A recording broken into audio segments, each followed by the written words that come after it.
Coming to you live from deep within a radioactive, muddy wasteland, we are the survivors of the alt-right tech apocalypse. The brave, the bitchy, once more wading into battle against the froggy lobster zombie trans lobstery horrors. Hordes of horrors. Hordes. So the horse people. Someone needs to get a sound clip just of Karen saying whores. The hordes of horse people, they're everywhere.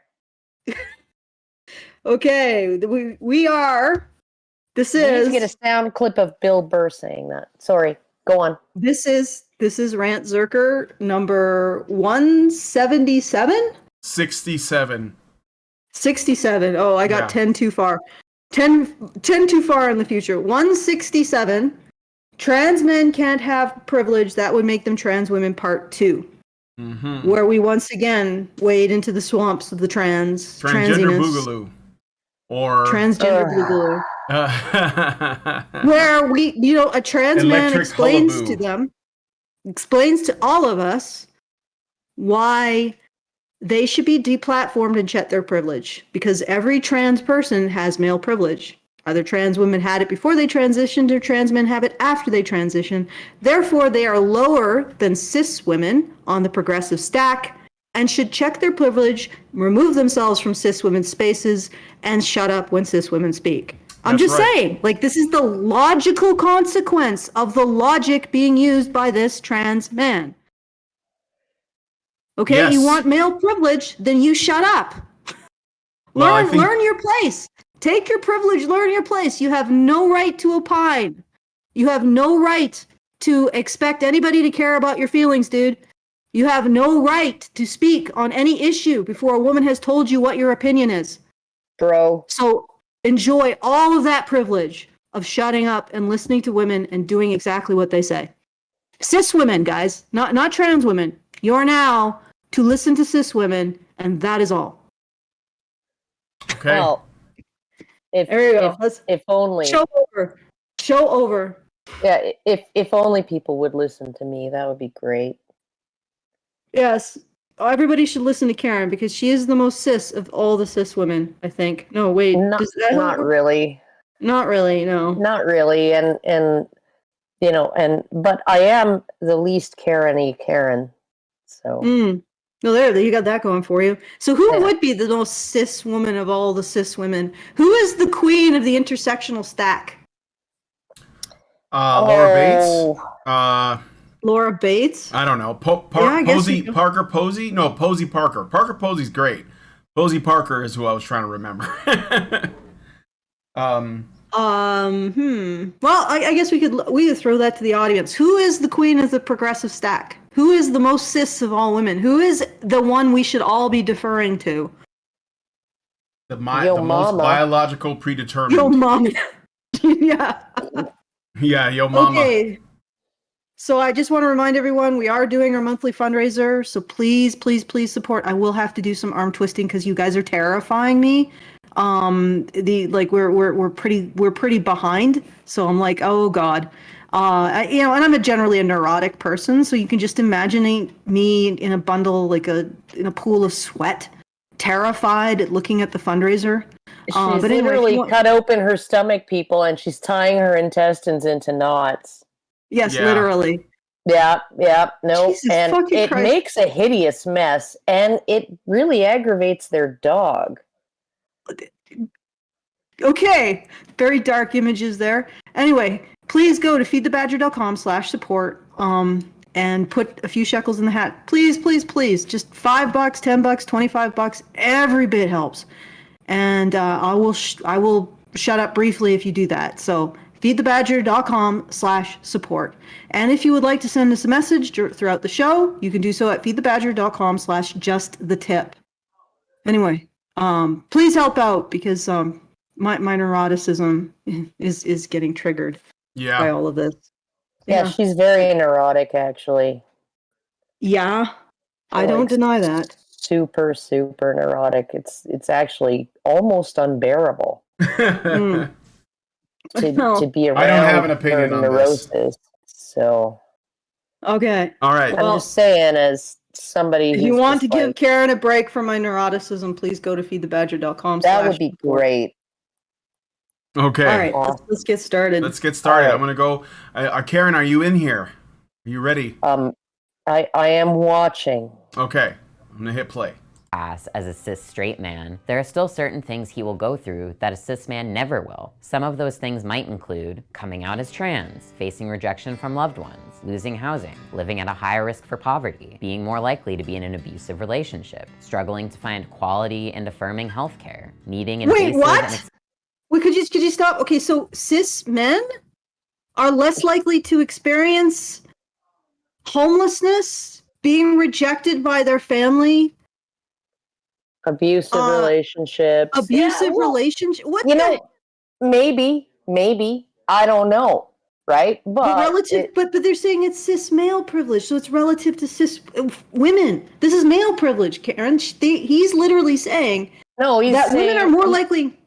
He's saying compared to trans men. Yeah, it's trans men versus cis men. Yeah, so but when they say needing, what did he say? Affirming healthcare.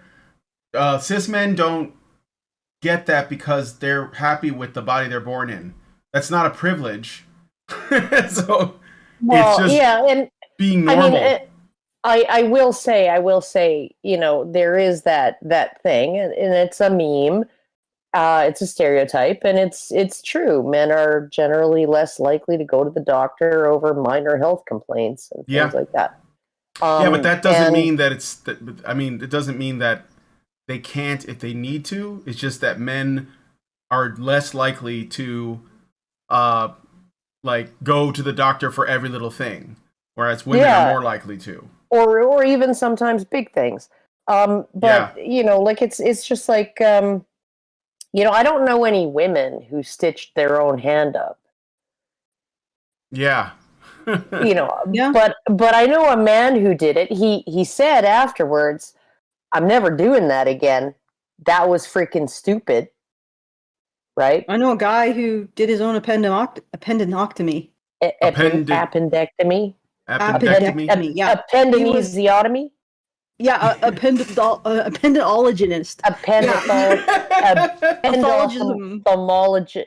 Why does the smallest part of our digestive tract got the biggest name? Appendix? That's a good point. Yeah, appendix versus intestine. Well, intestine. Yeah, but appendix is kind of like a big word for such a small thing, I guess. Yeah, but it doesn't sound dirty like uvula or coccyx. Yeah. So I don't care. That's true. Appendix. Yeah, it just sort of sounds like a really verbose. No, it sounds like that section at the back of the book that nobody reads. Yeah, that's what it is. Verbose final statement by an author who can't end their thought. There you go. But but the appendix is just apparently the appendix is valuable though. Yes, it has all the it has biotics all your friendly gut bacteria, just like to live in there and reproduce in there and help your digestion and shit. So if you have it removed, you're probably going to be fine. But just like the spleen, you can live without a spleen. We're thinking of having my husband's spleen removed. Splenectomy. Splenectomy. Yeah, because if sounds splendiferous. Yeah, no, it's super splendid. Yeah, no, his spleen is very splendid. It's it's infiltrated with abnormal mast cells. And so it's that's one. I think his liver is too, but you can't really get rid of that, especially the way he drinks. But okay, but it's sometimes it's better to get rid of your appendix than keep it. But all things considered, if it doesn't give you any problems, you probably want to hang on to that thing. Yes, you probably want to hang on to that thing, because it's sort of valuable. But the overall point was, I know a man who had a appendectomy. Appendicitis. But he did it because he was the only doctor in, I think, the Antarctic or a trip to the Antarctic, and he got appendicitis, so he had to freaking have surgery on himself. Like, holy crap. Well, yeah, but he probably had like anesthetic and yes, like, so but Karen, probably had like, imagine cutting into your own stomach. I mean, I know I've already done that today and tied my intestines in knots, but just imagine for a moment.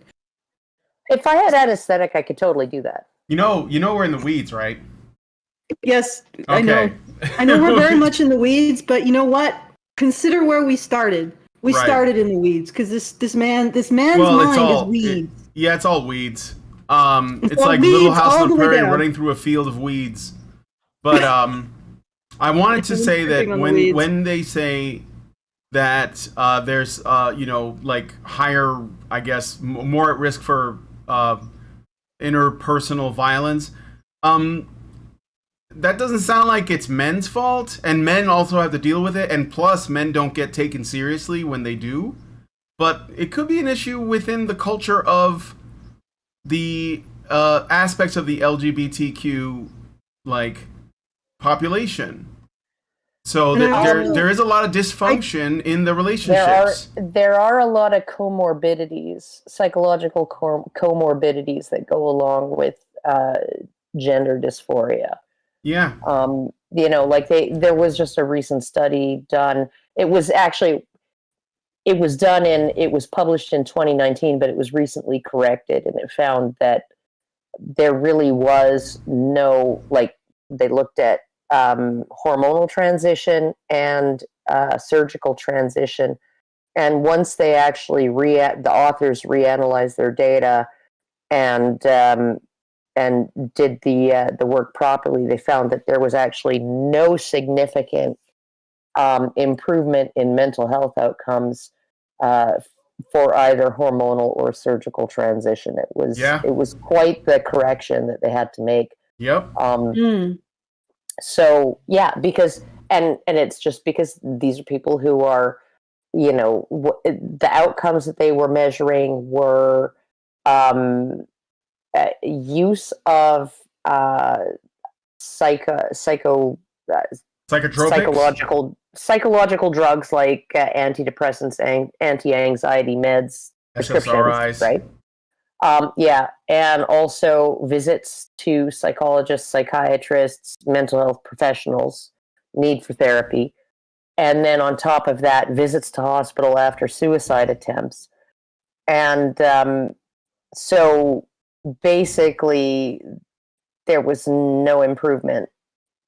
That's really interesting because I know, and this is just one case study, but I know from our community, there was a young man who originally identified as a woman or was in the process of transitioning, and as a result of just listening to what we had to say about masculinity and the fact that it's a good thing, he became more comfortable with being a man.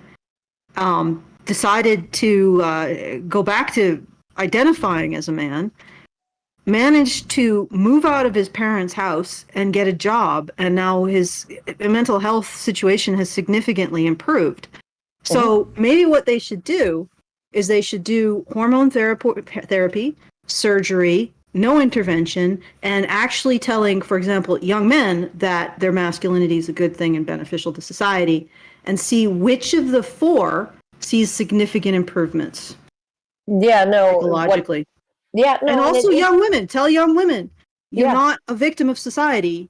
And actually the people who you are, instinctually keyed to want, like, I think that if women are evolved to need men's protection and provision to a degree, and that doesn't mean that women are useless, but it does mean that they're evolved to want to have it and to feel protected and provided for to a degree. If they're evolved, then it's absolutely horrific to tell people who are evolved to need that they are hated, despised, and oppressed by the people who provide that. Who provide that. That's like that is a psychological torture being inflicted on young women. And I mean, it's okay if we're just like, you can be whatever you want, you don't have to be with the man, but maybe don't tell them that the world is in a war against them and men hate them and want to oppress them. Just don't tell them that. And men have everything wonderful too, right? And that's the thing, right? Because Because when my mom was a tomboy. Let me just conclude this.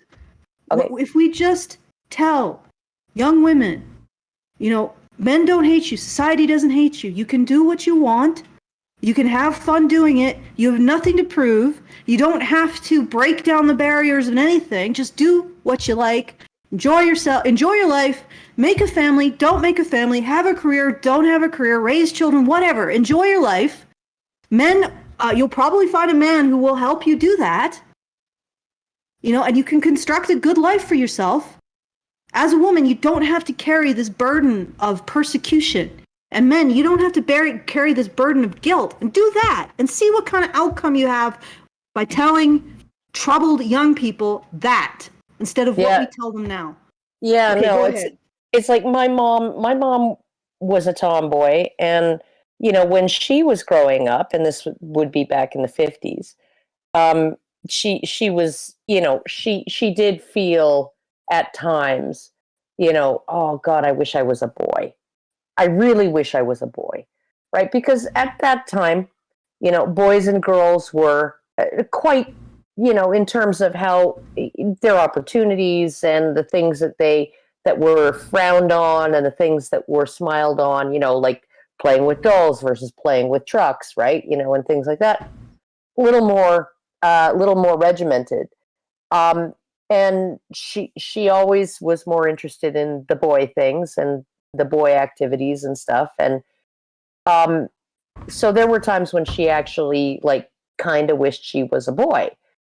Nobody came up to her and said, you know what, you could actually be a boy. She just figured out a way to be the woman she wanted, which is the woman who screeds concrete in a bikini and rubber boots, right?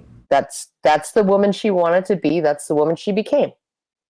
When I was growing up, my mom, of course, was a tomboy, and my dad was a very masculine mechanic. He was a heavy-duty mechanic, and he was very handy and all of that. And he had 3 daughters, no sons, and I was very interested in boy things.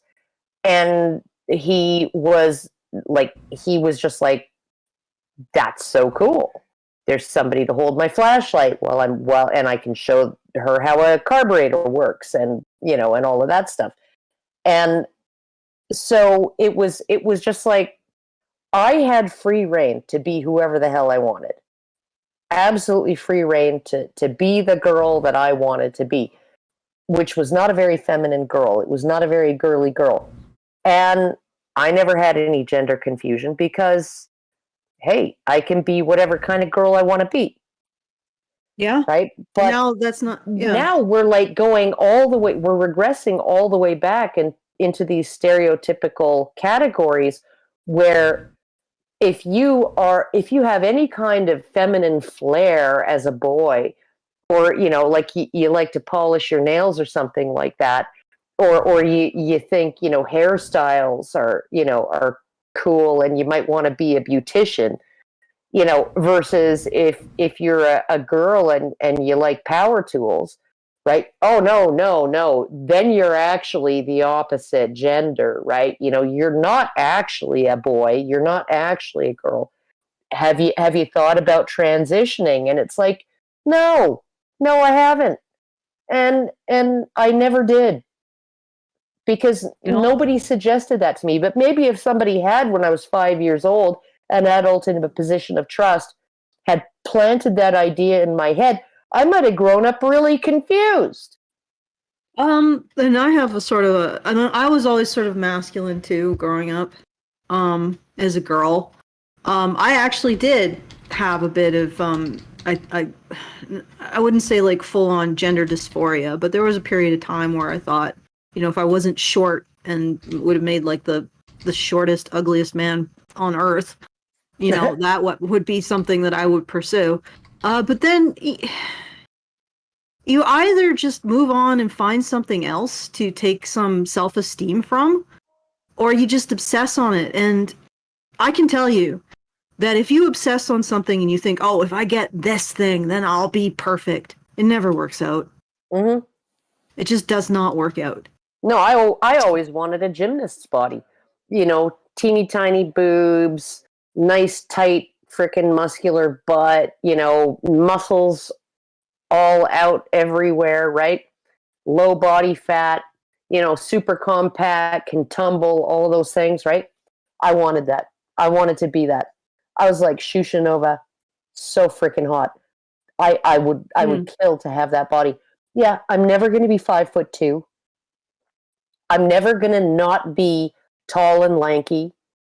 Yeah, and I'm never going to have a straight back because I broke my back when I was 8 years old. No, 10 years old. I was in grade like 5. Honestly, to be honest, I did figure something out when I was, because this is when I was in my late teens. If I had been a late teenager now or a teenager now, I probably would have been sucked into one of these things. Oh yeah, this transition shit. But what actually happened is I met up with Jonathan, and in pursuing a relationship, you become, in some ways, if it's a good relationship, you become more comfortable with yourself, and more comfortable with who you are. Yeah. And it's really unfortunate that this generation, it feels like relationships are just off the table for them. Oh, because God. A lot of being female or feeling male is because you're in a relationship with the opposite sex. You know what I mean? Also, there's a lot of something to be said about, being with somebody in a relationship. I've come to terms with being an old bitch. And the reason why is because my husband doesn't mind that I'm an old bitch. Yeah. Yeah. And it's like, no, he still loves, he's like, I still love you, old bitch. And well, think about the girl, like, who we watched yesterday. Brian showed us the girl who cut her breasts off, and I mean, fine, she has that body that you. Yeah, she went through the whole transition that a trans man goes through, but wanted to stay identifying as a woman because she wanted to own stick men. It to the men, yeah. Yeah, stick it to men. Stick it to the man. Imagine, she's attractive body. Now. She's a young woman. She's attractive to a degree. I mean, I guess she probably would have been really attractive if she didn't do all that to herself. Yeah, if she just had tiny little Shushanova boobs, right? She would have been like super hot. Okay, but Brian, do you really want to be anywhere near that level of rat's nest? No, I know. That's the problem, I think. Like, if she was like a stable human being, she would have been gorgeous. If she was like Vasquez. So, yeah, like a Vasquez, sure. My point is, and she's fine now. Now, put on another 40 years. Oh, yeah. To that. Yeah, she's going to be one hell of a miserable person once she's in her 60s and 70s. I mean, think about it. Like, once you're that old, what you have to rely on is your personality, your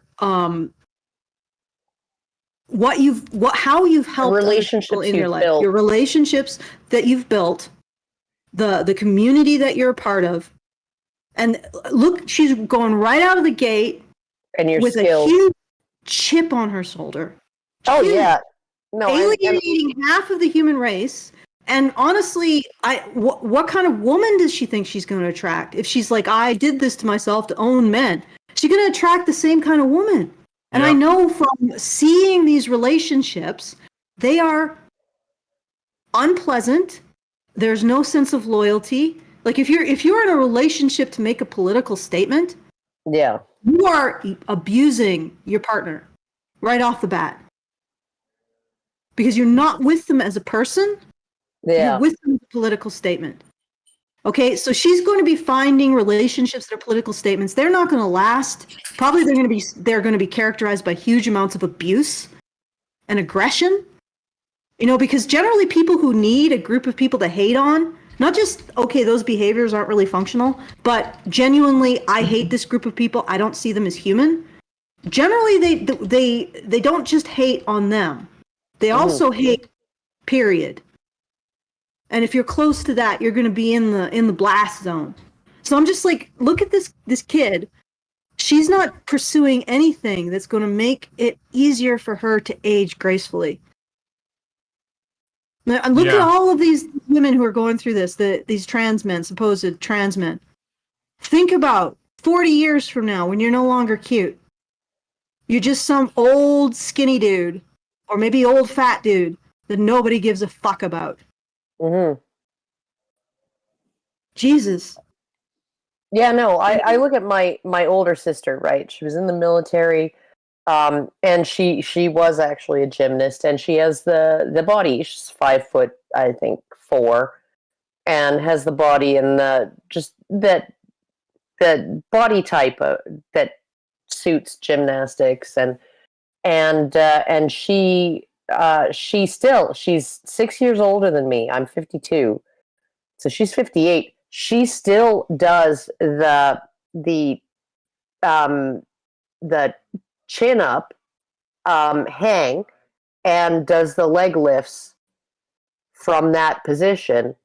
She can still do that, and I'm just like, holy crap. But then I look at it and I'm like, I wish I could do that, and it's like, no, but I can't, because my body actually just is not. Yeah, it's not even necessarily your strength. It's just that when you're lean and tall, yeah, you just can't the do leverage is not as good. Even you don't have the torque, right? Even a tall guy actually struggles more with that than a short guy with a really strong trapezis, I think is it. That's why even male gymnasts tend to be short, right? They just do, right?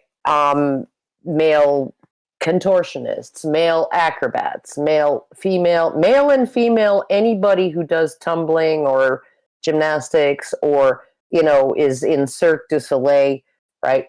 Generally, they're not tall and thin or tall and lean. They're generally short, compact, right? And oh my God, Karen, this sounds like some biological essentialism. How dare you say particular body types are suited for particular things? And I suppose I could transition to shortness. I could have a couple vertebrae removed, the broken ones maybe, Jesus Christ. And then have my limbs shortened, and transition to the no, you should just remove wanted vertebrae. to be. You should just remove vertebrae and then have really long limbs. You look like a spaghetti person. No, a beefball person. Yeah, no, I'd be the opposite of my husband, because he's like this Ukrainian. He's like completely genetically Ukrainian, basically. He's got like the body of someone who's 6'4" and the legs of someone who's 5'7". Same with his arms. Right? He's all torso. Oh God! Like Johnny Bravo. Yeah, no, he is.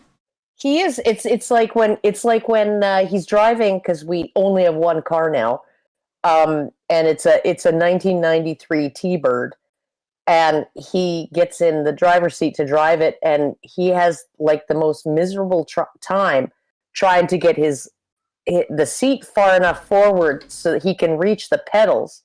Okay, but the back reclined enough so that his head isn't like crushed against the roof. Mm-hmm. Yeah. Wow, that sounds really awkward. Just as awkward as this guy's speech about being a trans man. Well, there you go. Okay, but it's like ultimately, again, I have to just get back to this. What is this guy trying to do? Because basically what he's doing is saying, well, trans men and trans women are below cis women on the progressive stack. Well, as long as he doesn't have male privilege, I think that's the goal. The goal is to basically say, look, I may be a man, but I don't have male privilege because... No, but he's saying he does have male privilege. Yeah, he's saying he does have male privilege as a trans man. It's just not as much as a cis man. It's not... means he doesn't... I think the idea is not about where women have to sit in this person's mind, because he can be a woman if he wants to, if the need, if the situation calls for it, but to essentially just put men... like, make sure that men remain in the oppressor role, like in every possible combination. But what I'm saying is right here, right now, this man, by appealing to male privilege or trying to enforce male privilege and contend with male privilege in the context of who he is basically arguing that trans men have male privilege, and by just inferring from that, trans women also have male privilege. Yeah. So like they're only half privilege, half male privilege. A cis man has full male privilege. Trans women, trans men maybe have some variation between half and full male privilege. And then there's women, cis women, who are once again right on the top of the victim hierarchy. Yeah. Well, looking down on everyone else and prognosticating upon their worth. J.K. Rowling recently said that we're living through the most misogynistic era that she can remember, and I'm just like, what? No shit. Well, thanks to people like you, J.K. Rowling is one of those fifth wave. She's one of those fifth wave feminists. Yeah, but no shit. Don't. She suddenly cares about femininity. Yeah, like, and where was she when everybody was destroying the idea of biology when it benefited women? Yeah. Like, she wasn't saying anything. If we kept to the understanding that men and women are different, yep, then it just annihilates the whole equity conversation. Yep. Because men or women are different. And go ahead. And the funny thing is that they are different. If you look, like, I wish these individuals who insist there's no biological component to gender, look at animals. Male and female animal behavior is always distinctly different. In fact, human society is an averaging factor compared to how different animals behave, male and female. Birds. Yeah, even in animals where there are no physiological sort of phenotypical differences, like birds that male and the female look the same, and New World monkeys where the male and the female are the same size and they look exactly the same, and you have to like actually zoom into their genitals to know, and even within those cases where there's really very little physical sexual dimorphism, the behaviors are completely different. Now, I mean, and often, even though the behaviors are different, they may still come together to raise the offspring. They do. Pair bond. But and that's the thing. Like in the wild kingdom, in the animal kingdom, we are still animals. We haven't become beings of pure light left yet. We still have those different instinctual drives.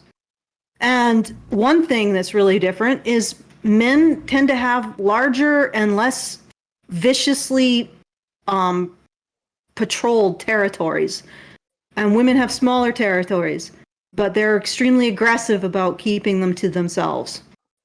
And that's a female trait in general. But and moving on, the people who say that my dog.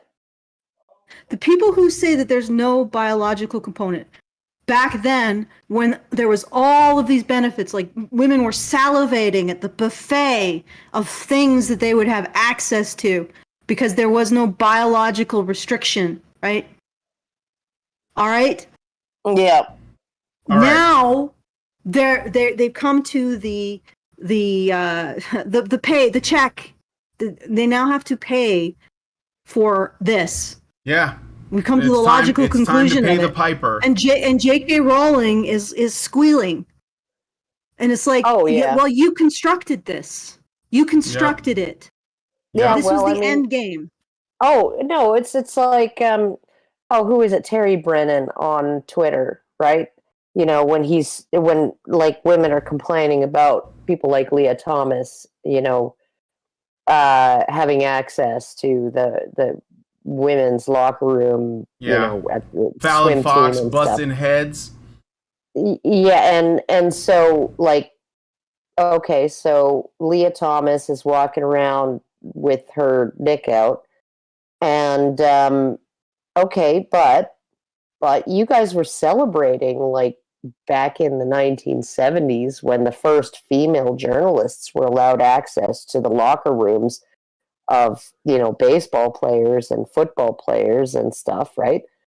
Like you were like, oh, like this is like a victory for women, and it's like, well, okay, so if a journalist is fine with men walking around half naked or fully naked, then why aren't these swim team members also fine walking around, with where there's men with their dicks hanging out, right? Like, or biological males with their dicks hanging out.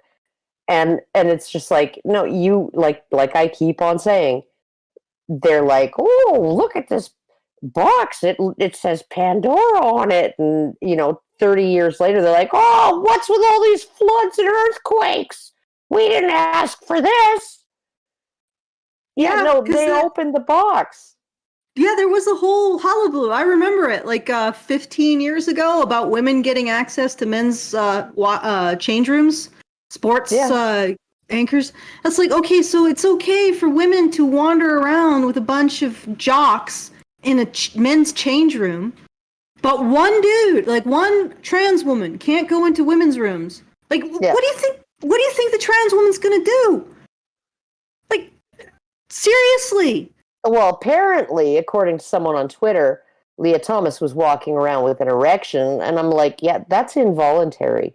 Yeah.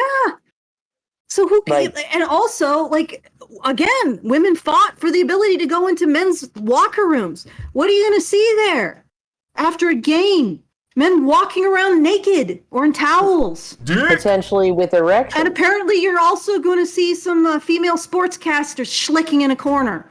Oh, God damn, it's just grotesque. Like, And wouldn't that even be more dangerous for women?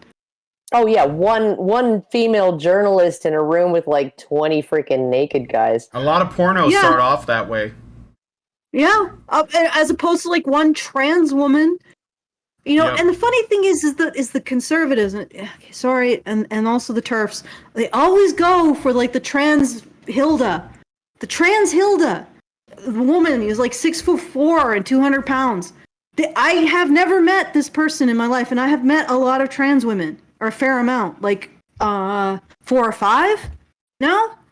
Yeah. Most of them, I could probably punch out. It is ma'am. like most trans women, women generally understand that, how to put it. In my experience, they don't tend to be huge men. Well, okay, yeah, agreed. But I think what you're missing too is I don't think any conservatives have actually I don't think any conservatives would complain that Theron Meyer or Blair White would use the women's restroom at a bar or a hotel, right? I don't think that they would object to that, right? Because these are trans women who pass as women, who behave like women, who go into the restroom where they feel comfortable, where they look like they fit in, and they go and act like women in there, and then they come out and, and everything's fine, right? But I think what most conservatives were concerned about is this idea that, with a 1-hour doctor's appointment like Lauren Southern did, you can get your gender changed on your driver's license. Doctor you've never met, you go in, you talk to them for an hour. And I, for one, embrace this brave new world. Yeah. Well, okay, and you can get your driver's license gender changed, and then you have access. And so, or what has come even since then, when she pulled that stunt, is that all you have to do now is say, well, I identify as a woman today, right? And you can get in. And so there are bad people out there, Alison. There are bad people out there who will take advantage of a wide open thing. It's like when you put the bowl of Halloween candy on the porch with a little sign that says "Take 2," everybody take 2. Yeah, no, somebody's going to come along and dump the entire bowl in their bag and take off. Mm-hmm. Right? Well, if we had proper controls over women's sexual violence, this wouldn't be an issue. But the other thing is that I could see, a guy petitioning for custody to say, you know what, Your Honor, I'm a woman today.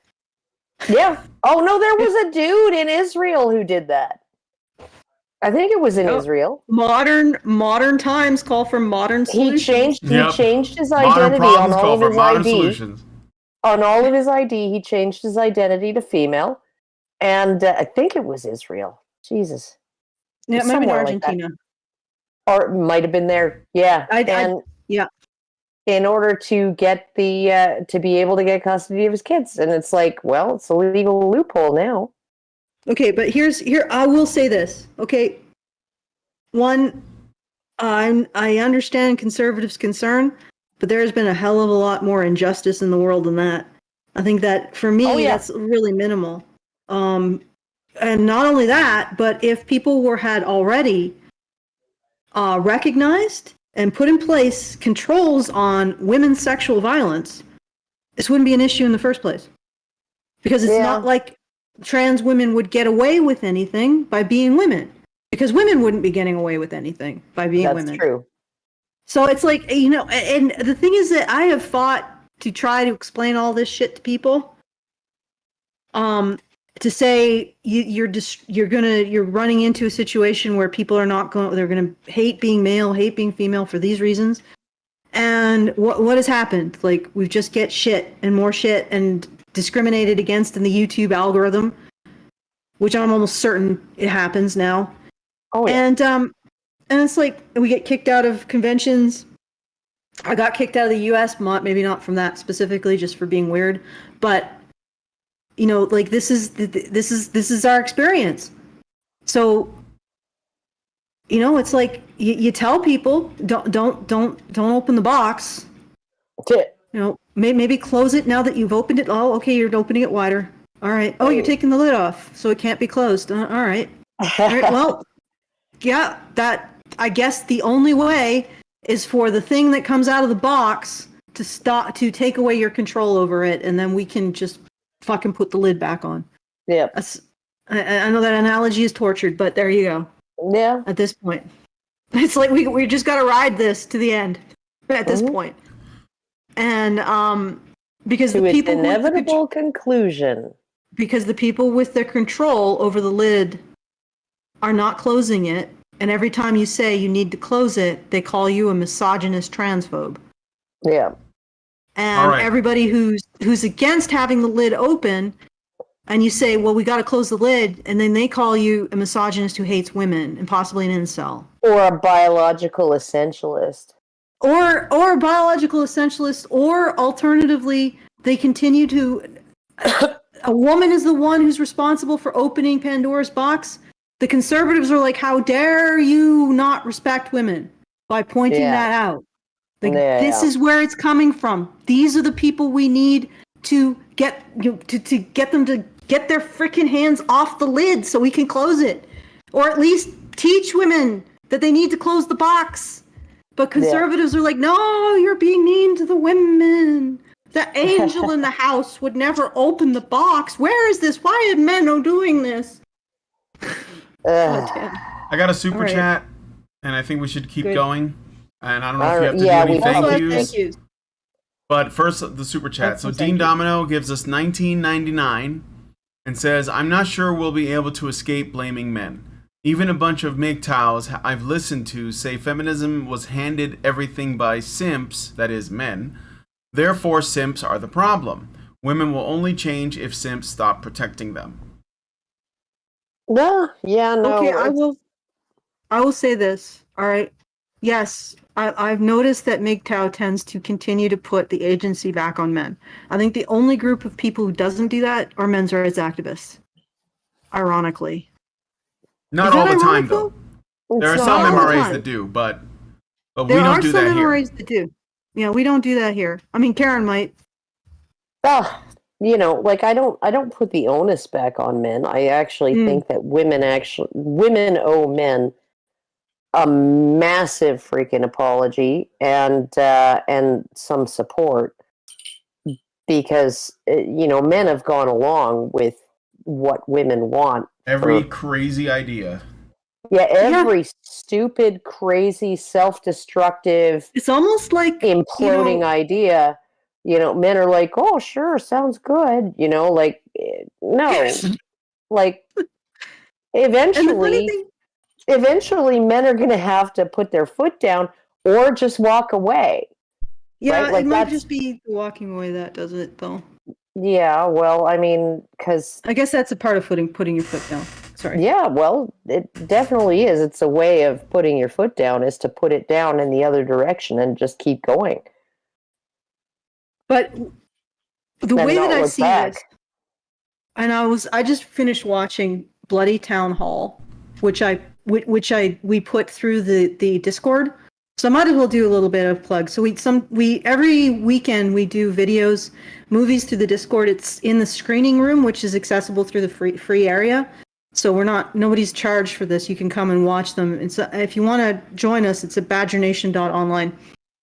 But today I put through Bloody Town Hall, which was a bunch of feminists talking to Norman Mailer. That's who it was. Norman Mailer. Oh, geez. Yeah, crazy guy. But regardless, he actually had some good singers. But I'm watching this and I'm thinking, it's this passive influence that women have over men's identities. Mm-hmm. It's like, men's identities are like their peacock's tail, and the peacock's doesn't have its tail because peacocks were just like, why don't I make a handle for predators to eat me with? Yeah. They did it because and something that keeps me from like taking off and flying away very well. And yeah, I want to look awkward and flashy because gosh darn it, I'm living too easily. I need some excitement in my life. And I never want to be able to change a tire. Yeah. So I mean, the peacock's tail comes from the mate selection of the peahen. So the peahen is deciding, is not passively, I guess it's actively putting this pressure on peacocks to evolve that tail. And I'm like thinking, this is what human women do, except human men's tail, their tail is their identity. And their identity is how they exploit any particular environment to create resources. You get what I'm saying? Like if you're in like the far north and you wail in order to get resources, that's what your identity is going to be about as a man. That's what you're going to be defining yourself by in getting those resources. If you're in sub-Saharan Africa, you're going to be defining yourself by tubers and honey or whatever, So these men define themselves. They have these identity based on what the resources they can gather in any particular environment, which makes humans really flexible in terms of what resources they can exploit. And women are applying this kind of passive pressure constantly to men to develop these identities to manage certain environments, modern environments, historical environments, ancient environments. And I'm like watching this Bloody Town Hall and I'm like, okay, so these women are going to be applying the passive pressure on men to evolve this new identity, right? Except it's totally fucked. Mm-hmm. Like it is a self-contradictory mess that doesn't make any sense. Like there's nothing with the feminist context of masculinity that allows men to develop a positive identity through exploiting any kind of resource or developing any kind of cooperative endeavor. Nothing. Mm-hmm. So they're just passively pushing men into self-destruction. Anyway, I just thought about that. It just came to me, And I put it out there. I hand it to all of you to conjecture upon. Well, all right. So shall we continue? That was a thing. Okay. I can't say you're wrong, Alison. All right, let's go. We got 6 minutes until arm twisting. Expensive surgeries to feel at home in one's body, not feeling safe traveling, needing to amend every legal document under the sun to avoid scrutiny from bartenders, bankers, TSA agents, and anyone else who needs to see legal forms of identification. Ugh. Oh, God damn. Again, there's this presumption that men never have to deal with any of this ever. Well, yes, that was my point. I will say that, when you get married and you change your surname to your husband's name, there's a lot of rigmarole that goes along with that. So, and then like that's why I didn't ever change my married name back to my maiden name, is because it was just too much freaking trouble. And if I had, then I would have a different last name than my kids, and so if we were traveling together, it would be like, ooh, it's like a big question. And so, yeah, no, it was just like, you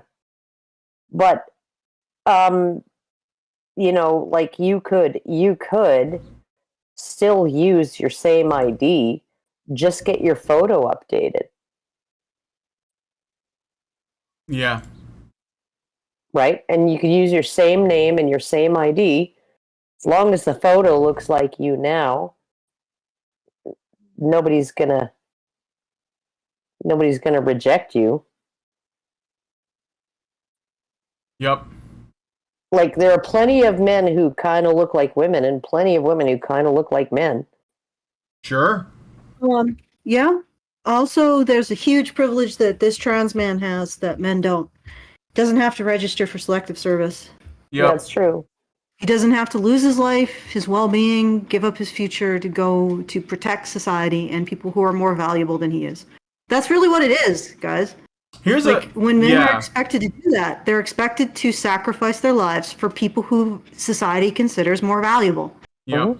Don't turn around and fucking tell me that Here's the people a who are question. expected to sacrifice their lives are considered more valuable than the people they're expected to sacrifice their lives for. Okay. Right. Here's a thought. Okay, so trans men don't have to register for selective service. Even if they transition before they turn the age of 18. Of which, that's starting to happen. Or right? 25, which is you have to register before you before your 26th birthday. Well, when I was a kid, it was 18. I remember that. It's you're supposed to register at 18. Oh, but you have until you're 25. You have until you're 25, until the day before your 26th birthday to do it before the penalties kick in. Oh, okay. Well, I did it when I was 18, but anyway, so trans men don't have to do it, even if they transition before the due time or whatever. And trans women do. I know. Yeah. I didn't look it up, but I doubt that if a man transitions into a woman before they turn 18. No, he does. They still have to register, right? A trans woman has to register with selective service. It doesn't matter your current genitals or your current status. Right. What matters is what you were born at birth. Right. And I don't see the trans community getting up in arms over that. No, of course not. I don't either, because it might actually reveal some inequities.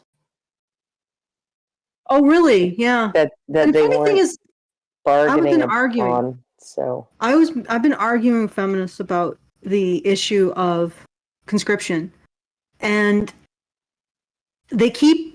Like the individual I was arguing with kept needling me about, how do you want to solve this? And I said, that's beyond my expertise, because I don't know how to solve it.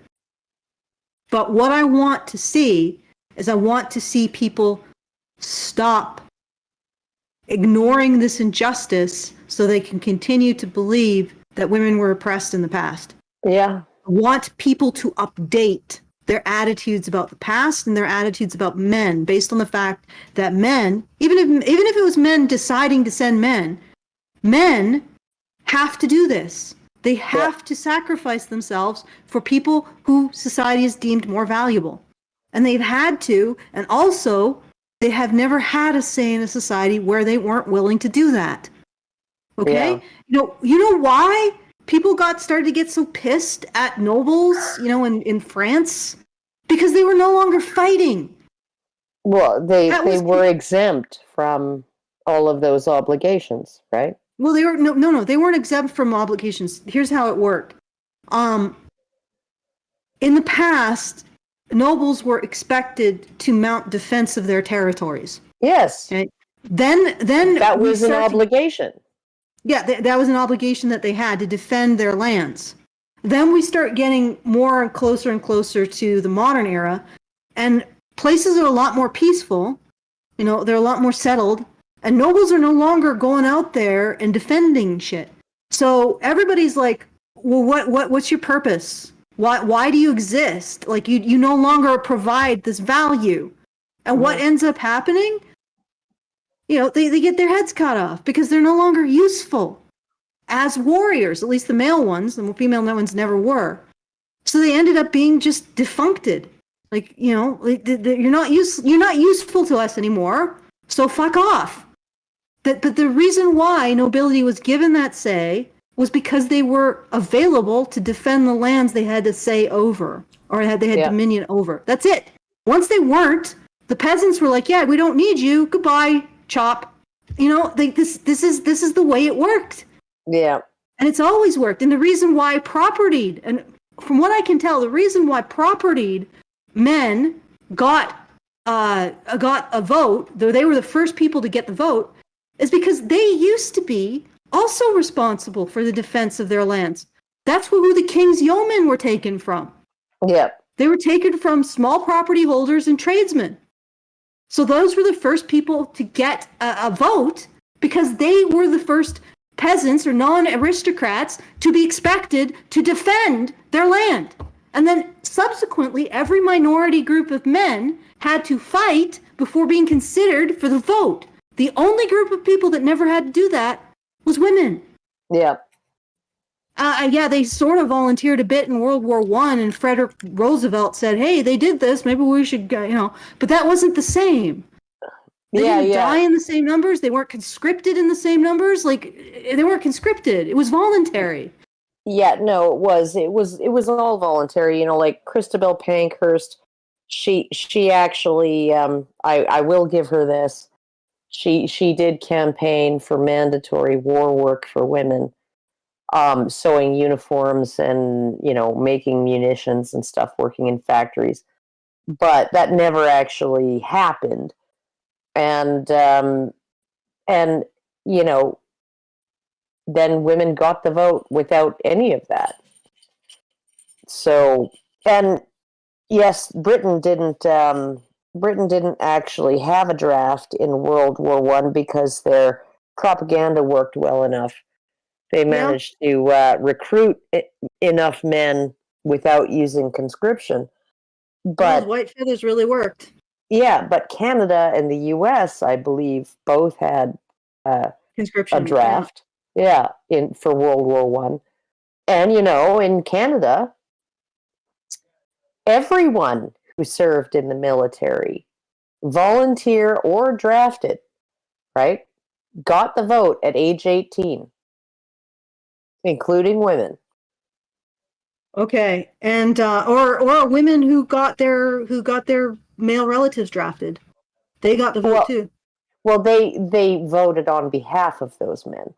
No, they were also. I'm pretty sure there was a push, at least in Saskatchewan, that if your male relatives went to war, you got the vote of a woman. If you were a woman, I don't know. Like that. You have to look. I'm pretty sure in federal elections, women who were at home, who had husbands who were serving, voted on their husband's behalf.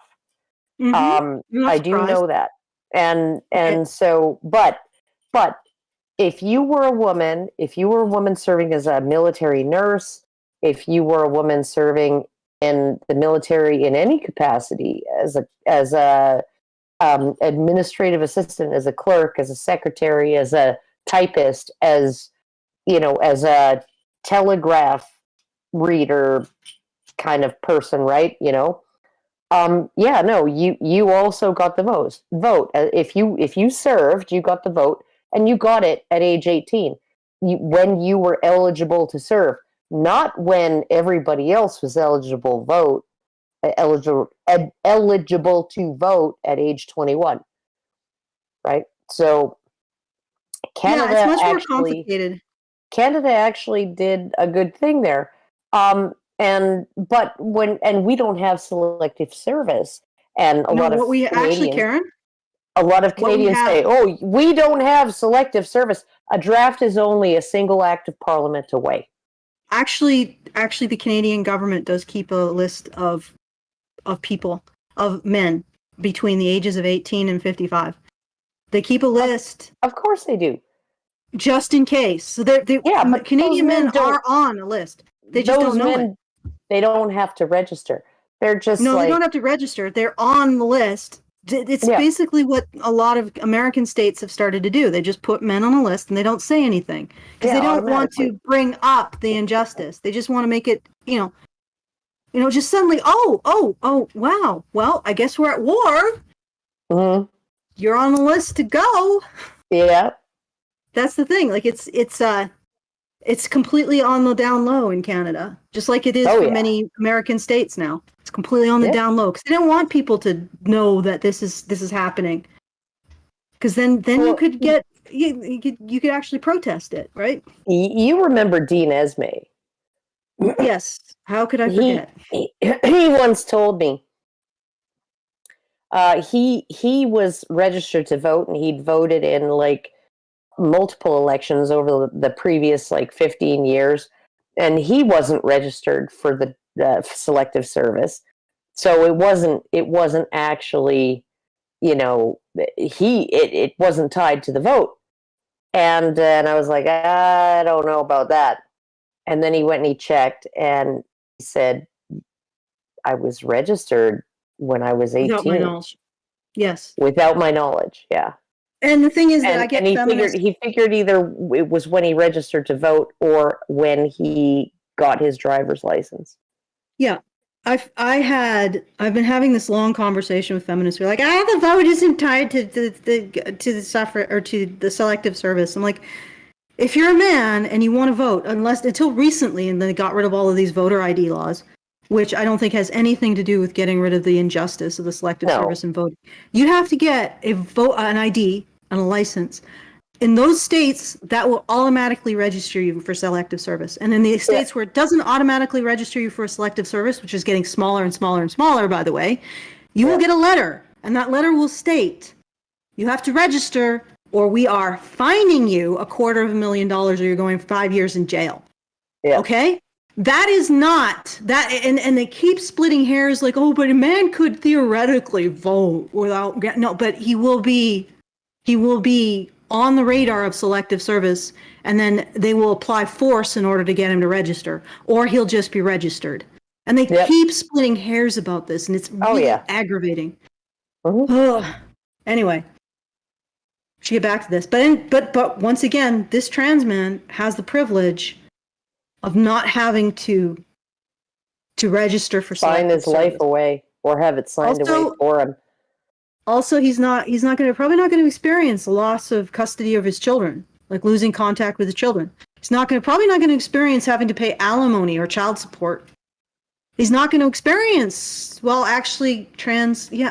may actually, you know what? He doesn't talk about all the other stuff that, like being raped by a woman. Now it's not going to be considered taken seriously. If a woman beats him in public and he's actually perceived as a man, nobody's going to take it seriously. Oh, that stuff is not even on his radar, eh? Yeah, no. Of course not. Okay. Brian, I feel like you're waiting. Who? You. Brian, you're waiting. I am. Let's move on. All right, let's move on. Or I should do thank yous, right? Yeah, do it. And then also, I guess if you have to do some arm twisting, but do the thank yous. KY gives us $25. Thank you, KY. Thank you very much. That's really nice. Thank you. Okay, ZooWham01 gives us $25. I really hope that's not your legal name. ZooWham. Nice. I couldn't even hear that one. And DW. I'm just going to go with DW. Those are the first of your name. Gives us $250. So thank you, DW. Whoa. I don't think this is new. All right. And then, shoot. Sorry, guys. It decided to do something, and now it's thinking. Do it. Do it. Okay. Michael O gives us $250. Actually, no. The Great Indoors gives us 250. Sorry about that. Thank you. Oh God.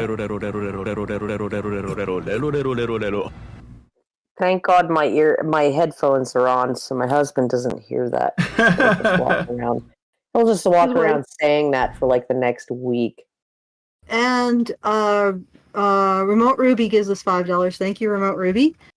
Thank you, Remote Ruby. Nice. All right. So I guess I should do some more arm twisting. We are getting closer, which is great, and thank you to everybody who helped out. That's very appreciated. It's a weight off my mind, and this is quite the weight each month. So if you would like to help us out, it's at feedthebadger.com/support. I'll give you a few minutes to respond to that before I do more arm twisting. feedthebadger.com/support. And if you want to send us a message, so we get the full benefit of the tip, and you get the full benefit of sending us to something to say, you can go do that at feedthebadger.com/justthetip. So support us at feedthebadger.com/support. $5, $10, $25 really helps out. Thank you to everybody who's done so. Very appreciated. We still have a ways to go. Let me really quickly tell you how far we have to go. We have 2,790 to go. So, yeah, left. All right. Yeah, and 2 days left. So, help us out if you can. It's getting down to the wire. It's very appreciated. Feedthebadger.com/support. Shall we do some more? Let's do some more. Having to think about these things all the time. These are just some of the experiences that many trans men go through. Being a man can be challenging for anyone, but being trans... How about challenging for men? Being a man can be challenging for anyone. Can it be challenging for men? How about instead of saying anyone, I don't even know what that means. How about men? So why can't men make being a man less challenging, huh? So that trans men can manage it. Yeah. Why do trans men sound like that? They're like talking frogs. Have you noticed? It's like the testosterone gives them this Muppet voice. It's because they all sound like teenagers. Yeah. All right. Anyway, let's continue. I'm surprised his voice isn't crackling. Well, it is cracked.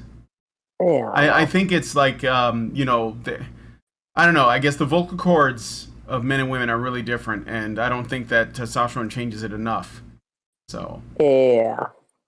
Adds cumbersome layers to being a man. Additionally, if a trans man does not transition in a strictly binary way, he may not access many aspects of male privilege. For instance, not every trans man is able to have or even wants to have gender-affirming surgeries. And in several states, if you don't get those surgeries, you can't change your legal gender marker. All right, I'm just pausing it there. Okay, I want to do an analysis of this because this is really pissing me off. Did you notice when they did the invisible knapsack that they didn't identify any actual privileges? And then when he goes to, these are the privileges that men have versus trans men, he doesn't point out that these are also privileges that women have versus trans women. Women don't have to go through this stuff either. Yeah. So they've completely evaded actually talking about privileges that men have, that cis men have. Do you notice they're talking around it as if it exists without ever actually proving that it exists or even saying what they are. This is all emperor, the emperor's clothes, the emperor's new clothes. They don't exist. They know they don't exist, otherwise they'd actually be labeling them. I know they talk about the invisible knapsack, but they don't actually label any of them. He doesn't actually appeal to any actual privileges that men have versus women. Because what he talks about, having these expensive surgeries. Are you telling me that trans women don't have to have expensive surgeries? Are you telling me that trans women don't have to change their paperwork? In all of this, and then he's talking about this. What is it? What he just said? the transition isn't non-binary. Well, are you saying that trans women don't have to deal with that either? Relative to cis women? Well, okay, so what he's saying is some trans men still have vaginas and some trans women still have penises, and cis men and cis women don't have to deal with that. Because cis men have penises. Yeah, but they're just saying cis men. That's my point. Yeah, I know. But this is about trans men. I know, but privilege. But I get it. That's not male privilege. It's cis privilege. I know. It's cis privilege. Jesus Christ. But yeah, no, it's honestly, I would just be happier for you, young man, if you were okay in your female body, and were just a little bit butch or something. Like I would be happier for you than with this, because this is like an entire lifetime of complications. Shall we continue with this Harry Potter video? This is not Harry Potter. It is. The glasses are nothing similar. You're a woman, Harry. This can lead to all kinds of embarrassing and even dangerous problems every time someone checks your ID. You also don't get to see that increase in your paycheck. Oh, right. Because my wage gap. You know that every time they've investigated... You know why you don't get to see the increase in your paycheck? Because it doesn't fucking exist! Yeah, but... yeah, he makes it out like as soon as he checks the mailbox, he gets a letter from Walmart financial saying, we've raised your cashier salary by 23%. And yet, you know what's really funny is every time they investigate this workplace disenfranchisement, supposedly, they find out that men are underpaid relative to the women. As far as I can tell. Oh, yeah. They almost 100%. invariably. Yep. And that sets aside the fact that most of men's money is spent on women. True. And for the benefit of women. Well, 75% of all... 75% of the money spent on personal items is spent on women. Yeah. So no matter who spends it. Yep. So don't give me any crap about how women aren't getting their due, because if they were getting paid 75 cents on the dollar for the exact same work, which is completely fucking farcical and false. Yeah. Right? But even if that were the case, they're reaping it in. They're just raking in the money. Yeah, maybe who the money is spent on is a more important question than who earns it. Because if men are earning it and then they're spending it on their wives and their daughters and girlfriends and dates and whatever. And taxes and child support and alimony. And taxes, which they don't have a choice in, and most of that goes to women. That's probably a much more important factor than who's going to work and busting their ass. So, well, like I said, women only have to earn 75 cents to spend $1. Yeah. That's a good one too. You like feminists, that's what you're saying. Women only have to earn 75 cents to spend $1. Actually, they only have to earn 75 cents to spend $1.20. Yeah. Yeah. So I don't know what you think you're proving with that, but there you go. All right, let's keep going. And it's important to note that not everyone wants to change their legal gender. Some people may not feel like they identify with an F or an M. For example, comedian and trans man Ian Harvey, who easily passes as a cis man, says he does not want to change his legal gender because while he identifies as a man, his lips are kind of feminine though, but anyway. No, but he passes 100%. Yeah, but trans men generally do. They pass pretty well until they start talking. They sound like, I don't know. Anyway, he does not identify as male. He also fears what would happen if he ever found himself in jail. He does not want to end up in a men's prison. To him, the F provides a sense. Yeah, apparently, if you go to a men's prison, you're like because of how awful men are, right? So really, like, here's the thing. You're 2.5 times more likely to be raped in a woman's prison than a men's prison. no, that's impossible. Women can't rape. No, it's They not don't have impossible. dicks. Oh, right. No, they just use a table leg. Okay. Oh. All right. It's Or not the fun broomstick. kind of rape. Or a plumber. I mean, a plumber's helper, rather. It's not the fun kind of rape. It's the kind of rape that can lead to Splinters. a liver perforation. Yeah. Okay. A sense of safety. It's important to remember that one's documented self is not necessarily the same as one's lived self, and the very combination of those elements impacts how one accesses privilege. Furthermore, trans men typically do not experience the privileges that come from a lifetime of male socialization. So I'm just saying this is well, you know, the building. I think the trans man here, and I think that this is probably a common belief amongst trans men, is that they don't have access to like they're still not privileged like cis wonderful men. paradise of male privilege Yeah. that actually really and for true exists because they're not actually cis men.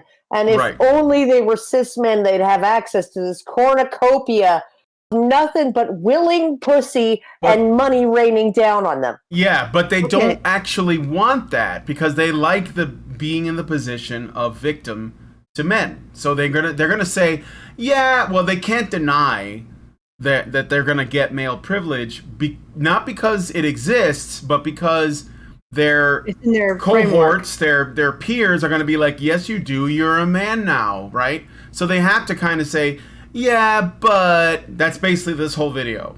Yeah, but so, this entire, and then the whole entire rest of it is, well, here are all the things that cis men have that we don't have, like the ability to watch movies, TV, and video games. So, you know, apparently women don't do that.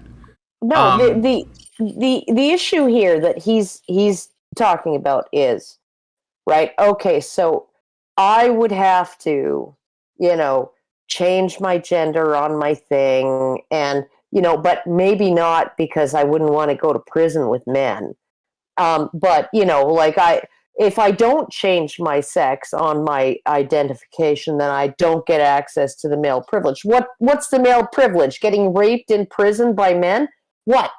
Like, okay, like you literally said, right, that there's this thing that happens to men. Okay, whether it does or doesn't is not the point. The point is that this person believes that if you go to prison as a man in a men's prison, you're going to get sexually assaulted, you're going to get abused, you're going to get like beaten up, you're going to get, you know, shit on, you're going to be part of some horrible freaking nightmarish scenario, right, that you wouldn't be in if you went to a women's prison, right? And so,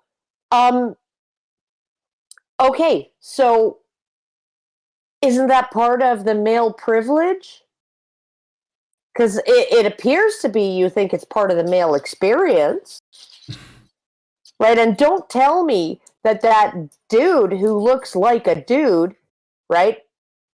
If they're in freaking prison, that they're going to be treated like they're some kind of like little twink. That was not a twink.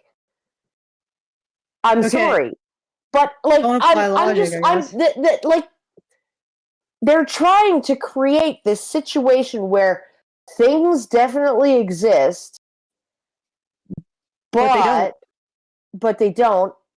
But they only do sometimes. But they do. But then not then.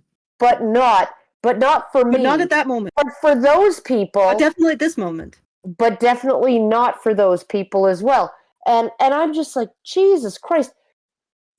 I'm sorry. No wonder we're not Alison. going back to the moon, where everybody's spending their mental energy on this shit. But here's another thing. He says that trans men don't get the benefit of socialization. You realize what socialization is? It's training to behave in a certain way. Yeah. Okay. Now the fact is that all of the things that they say are male privileges, you can't identify with any kind of paper trail. You can identify female privileges with paper trails. All of the scholarship, bursaries, student loans, the fact that they don't have to go and actually sacrifice their life to maintain the society they benefit from, like men do. All of this stuff has a paper trail. You can point to it. You can look at it. Yeah, you can government quantify it financially. benefits. Yeah, and you can even look at it in terms of statistics. All of women's privileges, paper trail. Or advantages, perhaps. Let's get rid of the loaded term privilege. Yeah, advantages. They all have a paper trail. None of the male advantages that they talk about here have a paper trail at all. You might point to men are more likely to have a higher wage, but they also are in the worst professions. That includes CEO, by the way. It's very stressful. And so you can point to that, but you can't point to any particular institution that's is putting men into those positions intentionally. Like you can see a paper trail. Oh, there are receipts for how men are being benefited and put into these higher positions. There's none of that. None of it. No. So all they have to hang their hat on is socialization. That men are socialized in a particular way to achieve. You know what that is? You don't achieve, you end up on the street. Yeah, no, it's also being hit by your mother 3 to 9 times more often than your sisters are. Yeah, and also your mom not appreciating you crying. Yeah. Like literally male socialization that you're talking about, dude, is your mother racking you across the ears every time you cry. Don't cry. Well, you learn to buck up and deal with ignoring problem. you. Yeah. Or just ignoring you. Yeah. And also, interestingly enough, also having a problem with your anger. Because the only thing, and this is really interesting, they actually looked at who is pushing these norms on children. It's mothers. Yeah, not fathers. Mothers have a problem with their son's anger and their son's despair and crying. Oh, yeah. Yeah, so it's mothers who are pushing this. Of course, the researchers didn't like the findings, so they're like, well, you can't actually extrapolate this. I'm like, well, then you can't extrapolate any social, It's sociological because the mothers absorbed patriarchal values from the patriarchal culture. Even though the fathers aren't doing it. So if the mothers actually did as the fathers wanted, through their actions, as they express through their actions, they wouldn't be applying these stereotypes on their children. But somehow the men are still to fucking blame. But actually what the researcher said is that you can't extrapolate this. I'm like, if you can't extrapolate these findings, you can't extrapolate any findings in sociology, period. Yeah. Might as well throw the whole fucking thing away. Yeah. All right, so as far as we can tell, it's mothers applying this socialization to children. Yeah. All right. So what mothers are basically teaching their sons is the bedrock and the foundation to treat themselves as expendable. Yeah. Mm-hmm. Rub a little dirt in it, walk it off. Rub a little dirt in it, and make sure that you achieve, because that's your only worth. Yep. There you go. Yeah, you avoided that, didn't you? Just like you avoid selective service. Yeah. Yep. Oh, I really wish trans women would have the full male experience, but they never will. No. You mean trans men, right? Oh, yeah. Sorry about that. Trans men. Okay. Just making sure. Cis men are taught from movies, TV, books, video games, and the men around us that they can be loud and take up space. They are taught that their masculinity equals power. With other men, they can. With other in a room full of only men. Men can be like that until they get told to shut the fuck up, pussy, or whatever, right? Because men will police each other. Men won't put up with obnoxious men. But, like when they're in a room with other men and no women around, they are free to be themselves, and they will actually be loud, take up space, be assertive, and also be filthy disgusting. But there are no male spaces where men can do that, really. Not anymore. Well, how many times did I catch my son, my youngest, because he was always the one who was like the most talkative, the most sociable.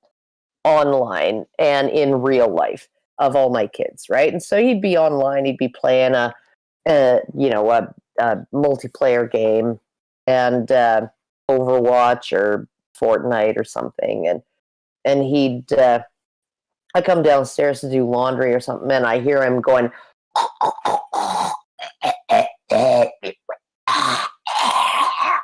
oh, that was some good dick. Mm-hmm. And I'm like, you're 15 years old, what the fuck? And he's like, I'm just goofing around with my friends. Another time, I hear him saying, okay, and I can't hear the other side of the conversation until like it starts getting really loud, but he's got his headphones on. He's like, oh yeah, no, I read this thing today. It says like half of people stand up to wipe. And I was like, what? There are people who wipe when sitting down? And all of his friends were, like, I'm guessing they were like, everybody sits down to wipe, right? Like everybody wipes while sitting down. And he's like, what? What? Like, you don't stand up? What the hell? He says, well, but then how do you dip? What do you mean, what's dipping? No, it's when you dip the toilet paper in the water and then you wipe your ass with that. And how can you dip if you can't see where the shit is in the toilet bowl? Oh my God. Right? And then I hear like all of the groans and everything through his headphones. They're like, oh, Jesus Christ, Sam, what the fuck? And I'm like, where did you hear that? And he's like, I don't know. I just made it up. Yeah. Hey. So you can be like that as a guy around other guys, not so much. Okay, here's my problem. Let me analyze this. All right, so he's saying that masculinity equals power. The men are taught masculinity equals power.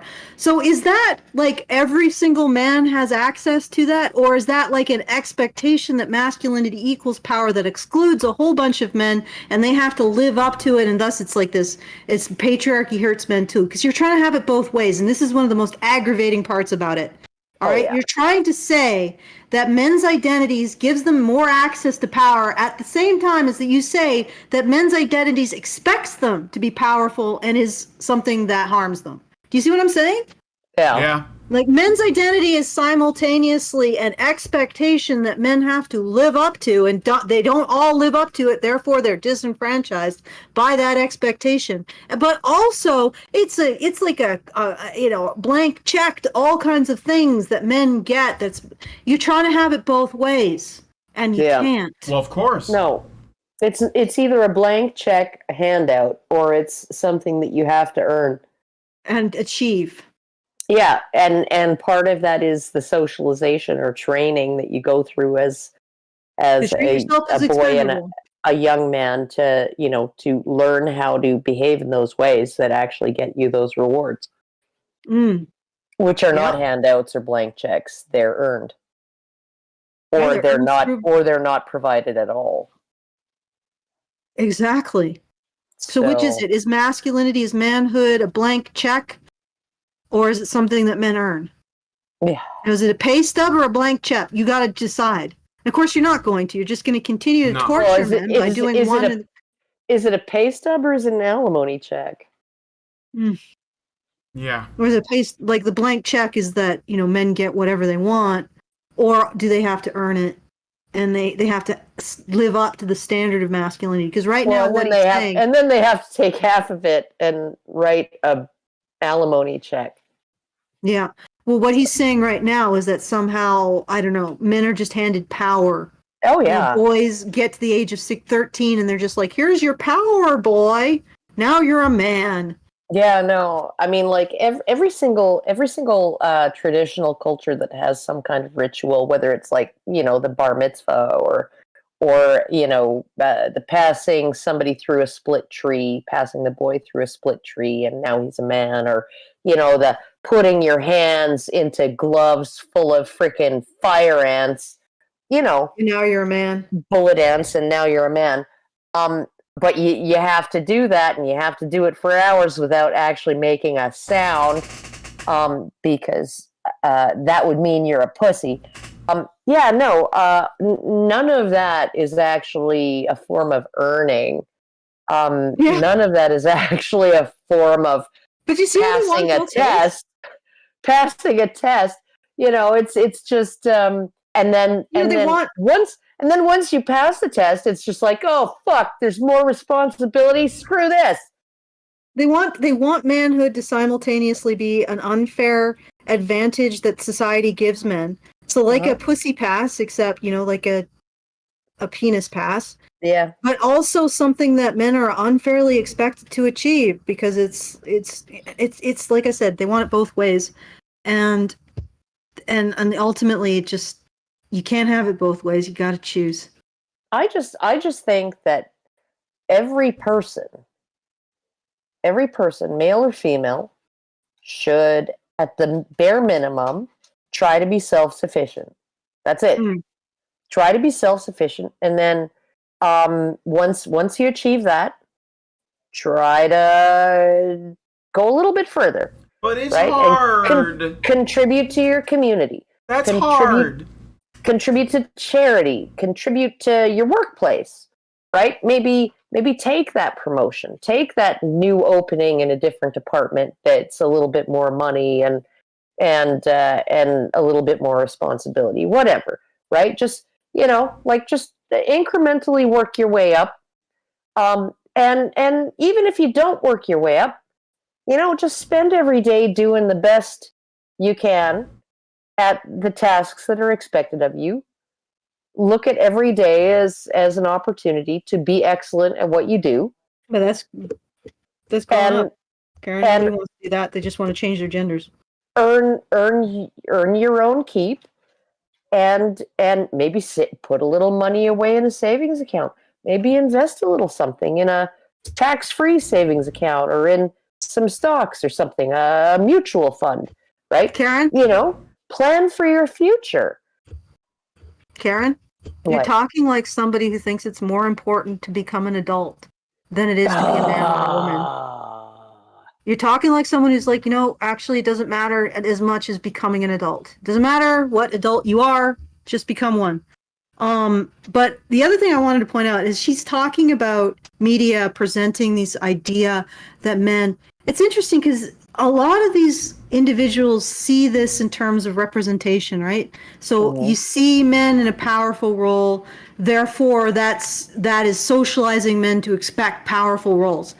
And what's really hilarious, if you watch this media, the guy will be going through, I don't know, the trial of fire or something, or the trial of putting your hand in a glove full of fire or something. Going through hell, dragging his belly over broken glass. Yeah.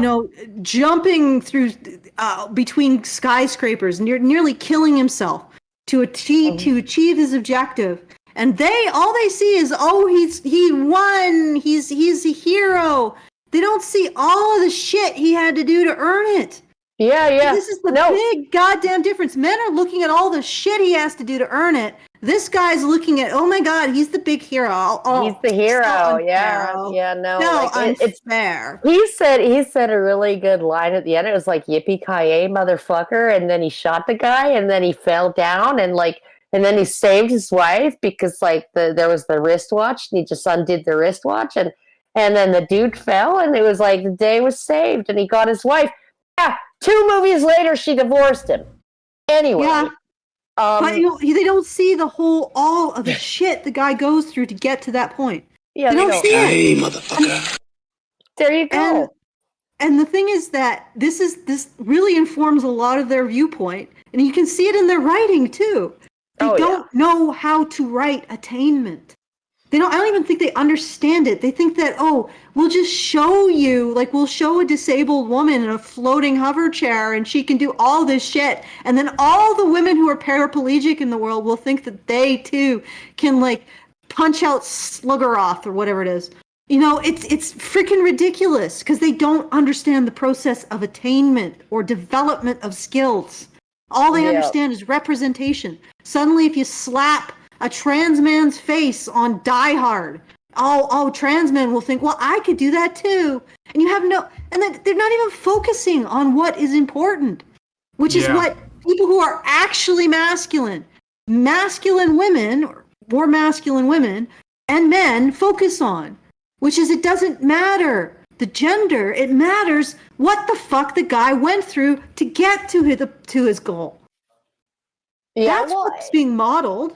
It doesn't even matter. You don't necessarily have to suffer, but to get to your goal, you have to work for it. You do have to work for it, and you actually have to like stay cool in the face of adversity. And this is like one of the things that everybody has always been like, Karen, I don't know why you're not panicking right now. And I'm just like, what's the point of panicking?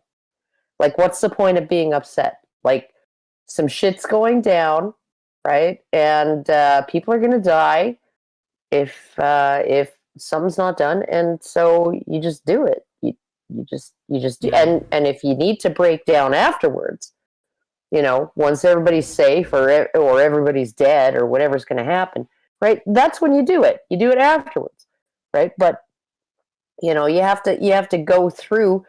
You have to be present in the process of trying to fix an immediate, acute problem, and so you don't get emotional. You don't get worked up. You don't get upset.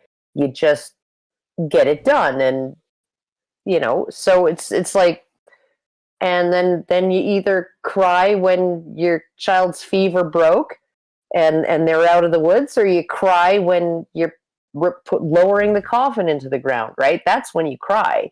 You don't cry when your daughter's clinging to life, with 18 tubes stuck in her, right? She's not going to benefit from watching you cry. Mm-hmm. Yeah. So it's like they don't understand that concept. They don't because the concept That's why of that they're writing is shit. The concept of that is, what does the other person need from me? That's why they can't write a story, guys. If you wonder why the wokes, the people who embrace this shit can't write a story, it's because they do not understand attainment. They only understand identity and representation. That's it. And performance. They do not understand the process of attainment because they are not masculine. Like this dude, he says, I'm a trans man.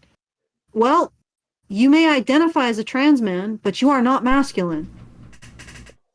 Well, yeah, and there are some movies out there where you're like, I'm watching them and I'm thinking, okay, well, say Gladiator, right? When he arrives home after riding horses to death under him, and he's and he gets there and it's too late, and his wife and his son are dead, and he starts sobbing and everything. Very, very realistic, because there's nobody there. There's nothing left to fight for. There's nobody there. They're dead.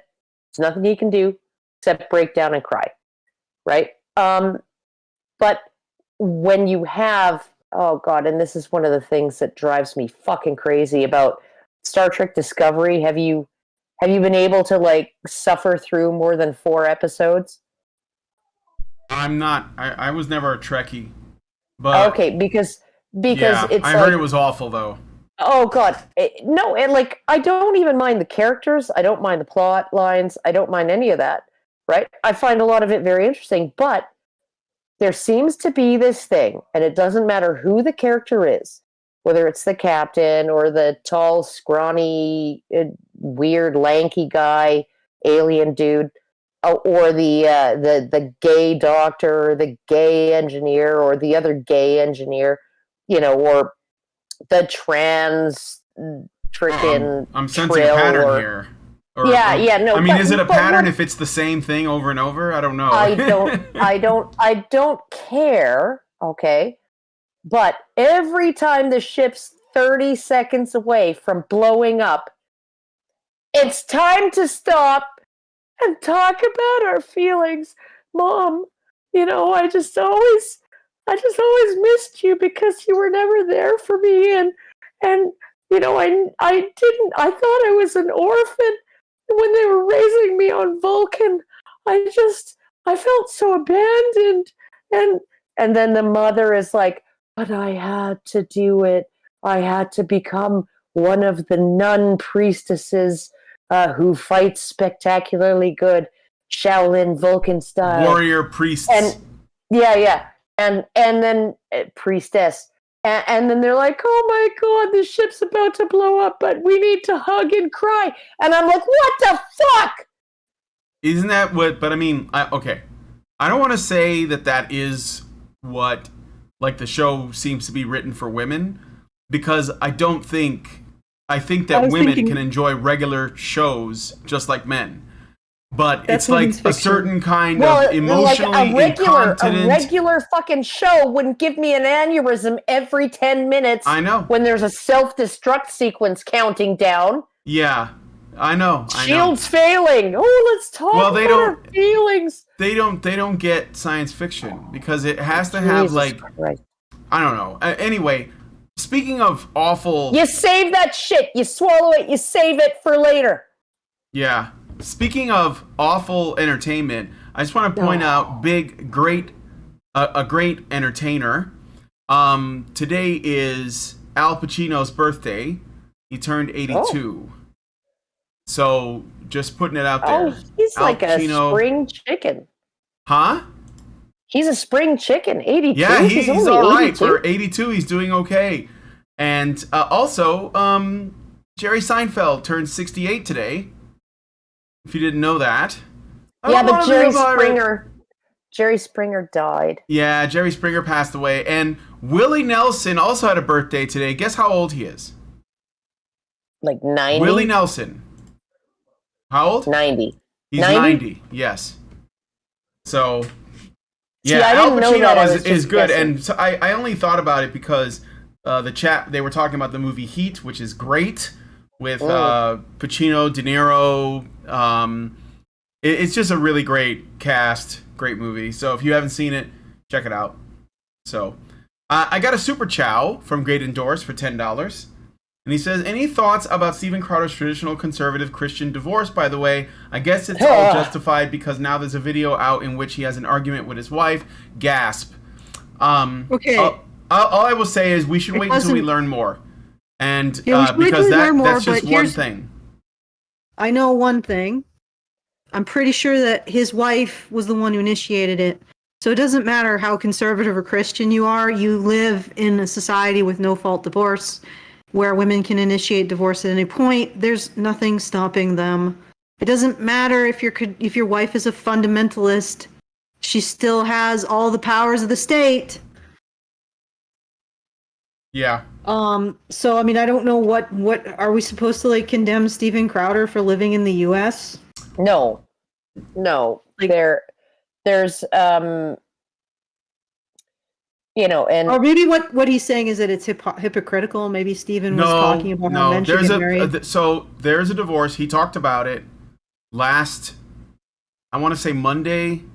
But there's a video that Candace Owens leaked that shows Crowder and his wife getting into a bit of an argument, and he's saying some cruel things, or at least that's how it's supposed to be framed, and a lot of people are siding against him for it, and I'm of the opinion that I don't know the conditions of their relationship. I don't know like what led up to this point. It sort of starts in the middle. It's just one clip, and so like it's sort of like hard for me to just jump on the hey, let's all bash Crowder bandwagon right now because we don't know anything, and I would prefer that everyone just shut up about it until there's more that is revealed, because we can't like go around taking sides at this stage because it's too early. So I am on because here's the thing, like we don't know what's going on, but I do know how it's being framed by people. And it is framed as though, Crowder's an abuser because, and he hates women, he doesn't respect them. It's the same old song and dance. That is why I'm taking a wait and see approach. I don't think Steven Crowder hates women.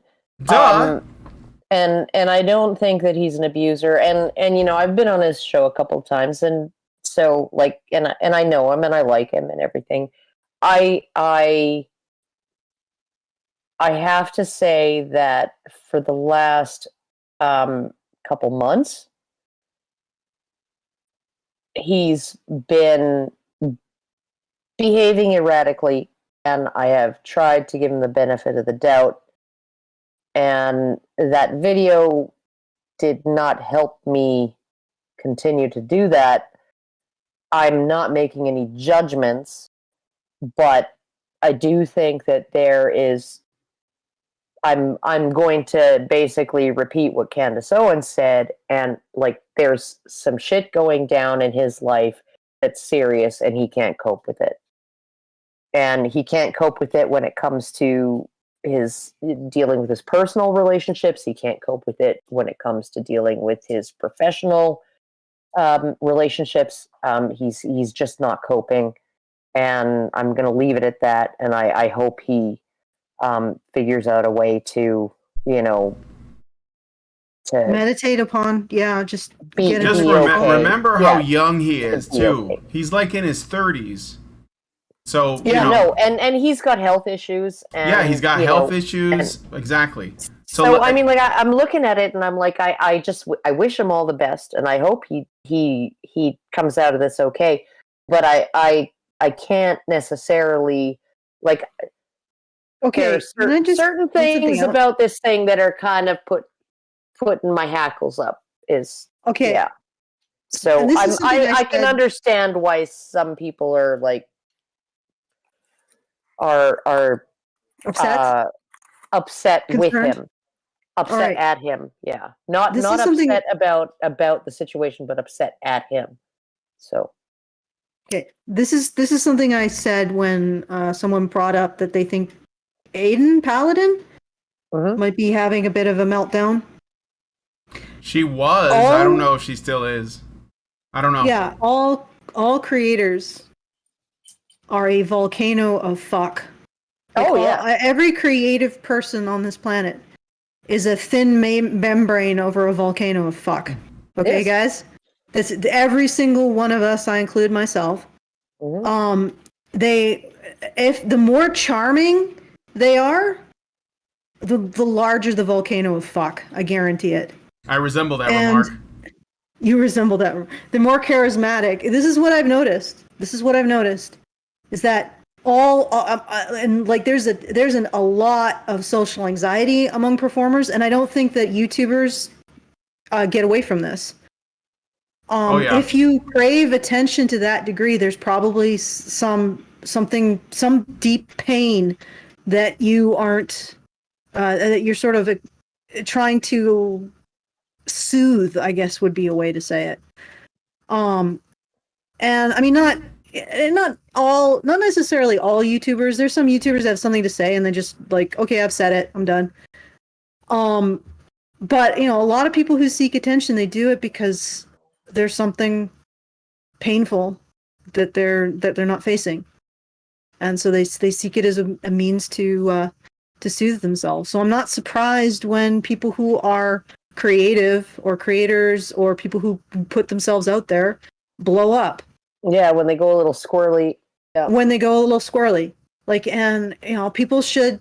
I wish people had a little bit more forbearance for that, because they've entertained you, you've enjoyed listening to them, and you have to realize that a lot of that talent, a lot of that ability to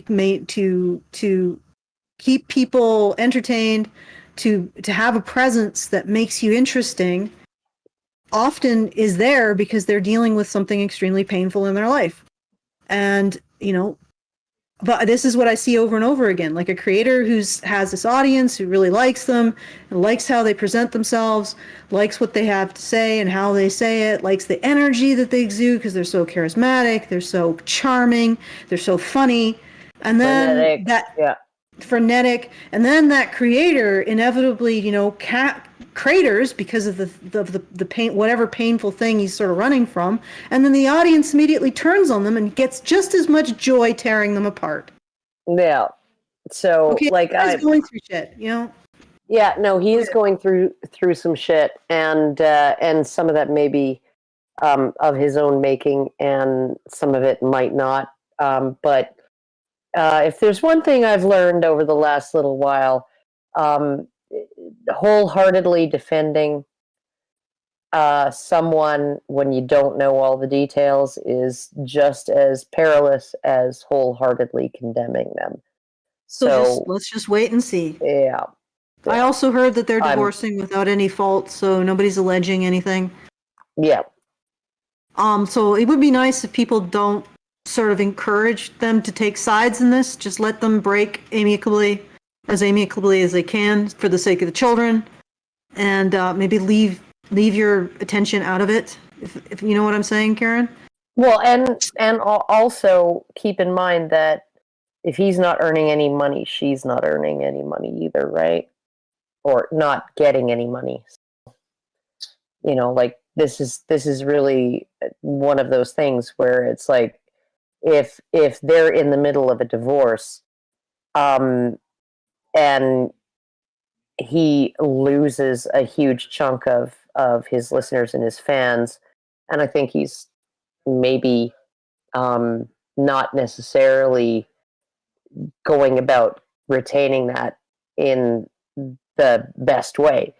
But if he loses that, then, you know, like he's going to have alimony checks that he can't pay. He's going to have child support checks that he can't pay, and she's not going to. His daughters aren't going to be getting any money, and so I mean, it's just going to be like an entire like fiasco for the entire family. So, you know, I just, it's just not. I'm just saying, like, never good. I know this is probably not going to happen, but it'd be nice if people just, you know, when you see something like this happening, just back away, let it go, let them sort themselves out so that the best outcome can happen. Don't, like, vulture and tear people apart, is my opinion, anyway. At least not until something is, we know something more concrete. Until we know something more concrete. Yeah. Yeah. Yeah. All right, so we play a little more? We're almost at the 6 o'clock time. Yeah, tiny little bit more. Okay. That they can express that power as aggressively as they like. Trans men usually grow up learning the opposite. What the fuck? Men can be as aggressive as they like. Oh, yeah. No. Uh-huh. This guy's... I just want to say, sir, you're failing at being a man right now. And I'm not saying this because you're a trans man, because a lot of cis men also fail in the same way.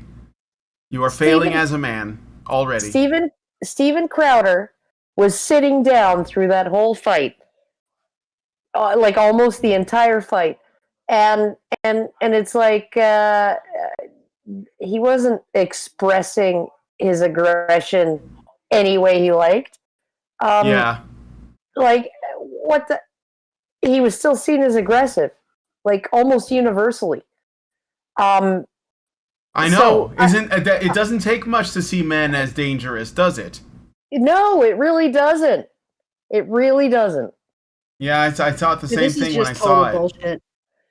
This is total bullshit. You know, there are criminal laws against, you know, men's aggression. Not just that, there's social mores against men's aggression. Oh, like you're never really going to be. Get even a little bit physical with a woman in public and you'll be attacked from like 3 sides by bystander men. What the hell is this dude on? He's on testosterone and hormone blockers. But he's not on sense, is he? Yeah. Yeah, let's play a little bit more. We have to fight the messages society sent us about being small, quiet, and invisible. We don't have access to a lot of the power inherently given to cis men. And sometimes when we don't fit into the strong, aggressive role, cis men react with violence. When you don't fit into the strong, aggressive role, cis men react with violence? You piece of shit. Sure. Yeah, no, he's acting like he's going in among a fucking bunch of animals. Why did you transition if you feel this way about men? Yes, why did you transition if you feel this way about men? If you have such contempt and hatred towards men? Okay, but what I'm saying is, if you're like a little short dude and you get up in some dude's face at the bar, they're probably just going to laugh you off, right? And tell you to go fuck yourself. and turn around and walk away. The only bar fights I've ever witnessed have been between men of similar size and similar levels of, well, okay, I've witnessed some female bar fights, but between men of similar size, similar capabilities, right? So in order to actually start a fight, you have to be well matched with your opponent. Otherwise, they're not going to do shit. They're not going to do shit to you if you're like 5'6" and like 140 pounds soaking wet. Well, considering that this dude, if he's after women, is not much of a, like, I can't imagine many women are interested. Yeah, no, there's some slow, unless there's like different narrow shoulders. So unless there's a different like criteria for trans men. I've got broader shoulders than this guy. If there's different criteria for trans men, I don't know, but because he's short and slight, he's basically an incel. Congratulations, you transitioned to incel. Yeah, I got better muscle definition than he does. I thought somebody would want to do that, but here you are. And you're going to blame us. You're going to blame men for this. How about with the women that are going to reject you? If you're, I don't even know, like, if this trans man is interested in women or not, but I don't know. It's a mess. I'm not going to go into that. Okay, let's see what he has to say about our male privilege is entirely dependent on. Yes. Our male privilege is entirely dependent on how we are read. But another frustrating Okay, wait, what do you think about regular men? But men they take up space. They take up space and they can be as aggressive as they want. This person is delusional. Yeah. Entirely dependent on how they're read. Yeah, no. The conservatives are going to be like, oh, they're delusional about their sex. But this individual is delusional all the way down. Like the delusion started when he was a she and a girl. It just started with her feminist teachers teaching her this crap. And it just compounded and compounded and compounded and compounded into this. Whacking off her boobs and making a penis out of the flesh of her arm. Yeah. Okay, conservatives, you want to stop this? You can't stop the snowball when it's 2 stories high. You got to start it at the top. You got to start it with the women who start yapping about how men constructed society for their own benefit. And believe me, if you become a man, you're gonna have like your tickets written. Yeah, and believe me, conservative women have their own version.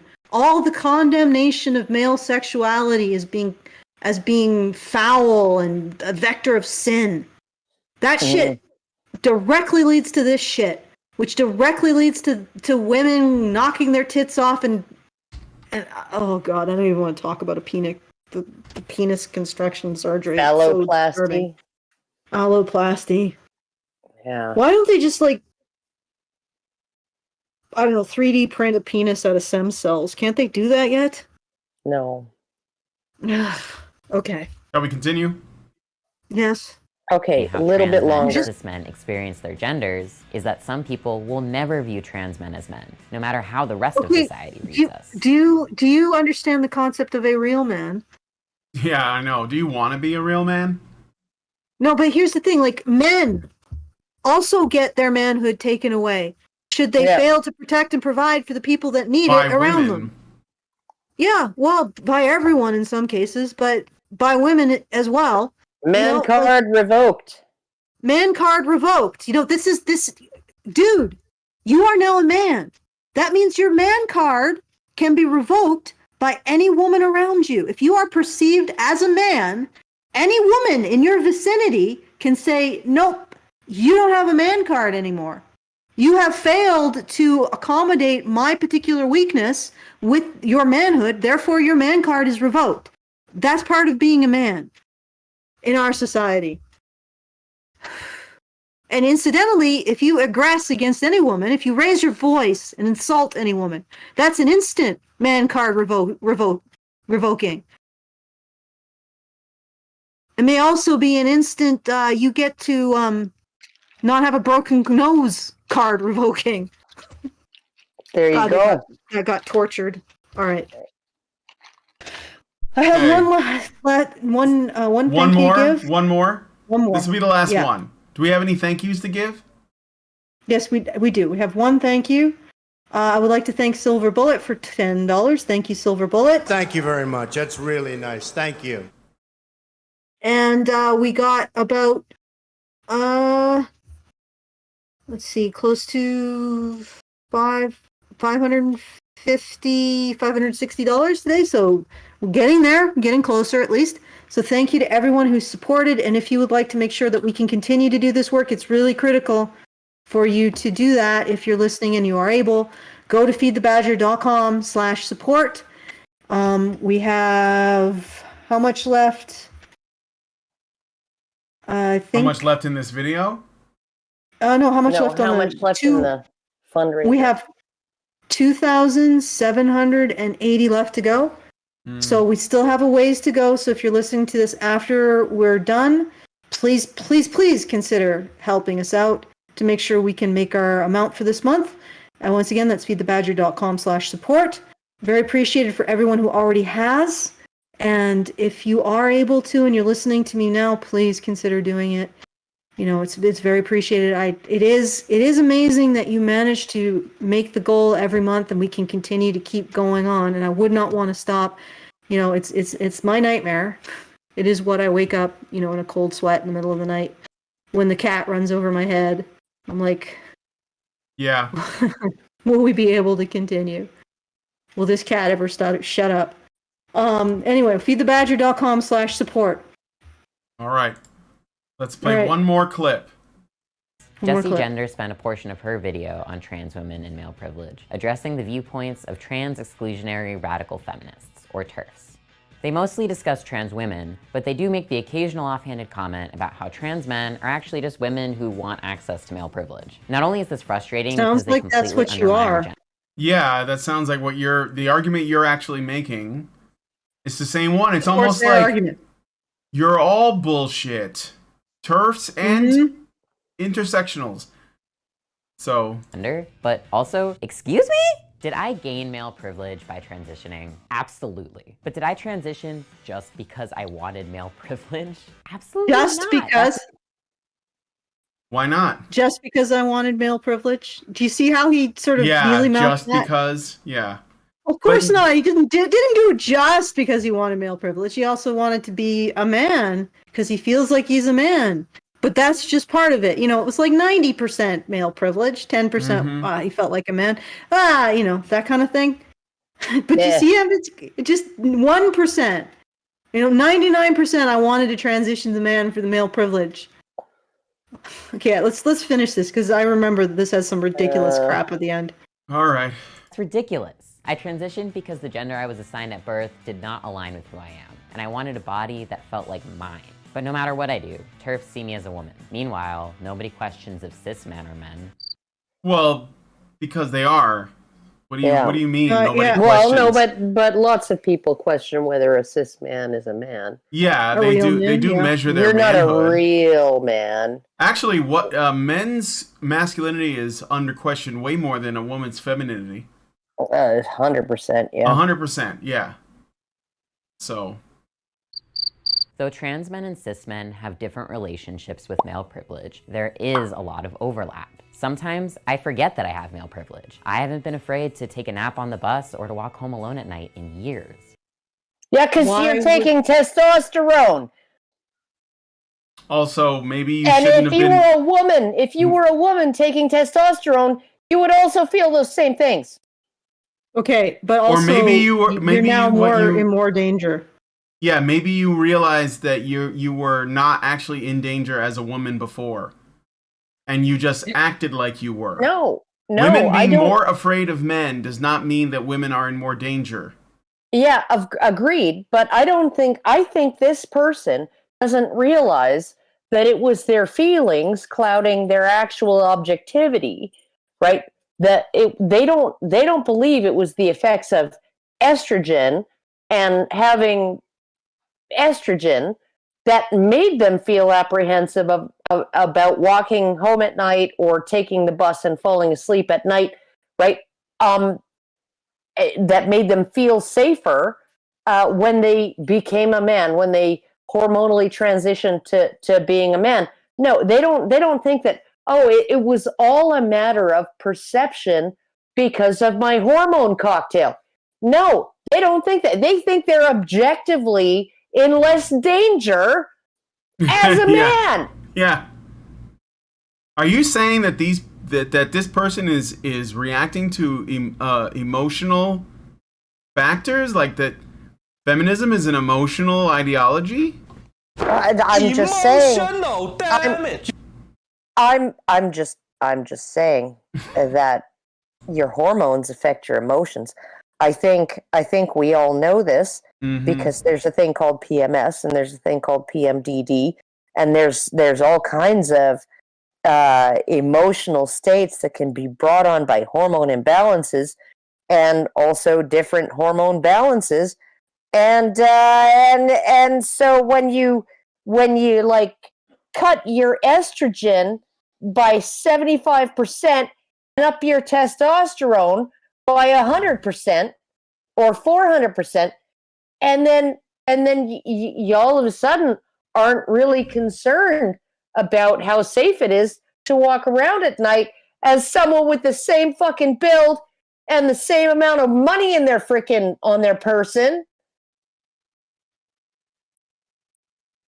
What? And then you're like, oh, this is male privilege. No, it's not. You're actually in more danger than you were before.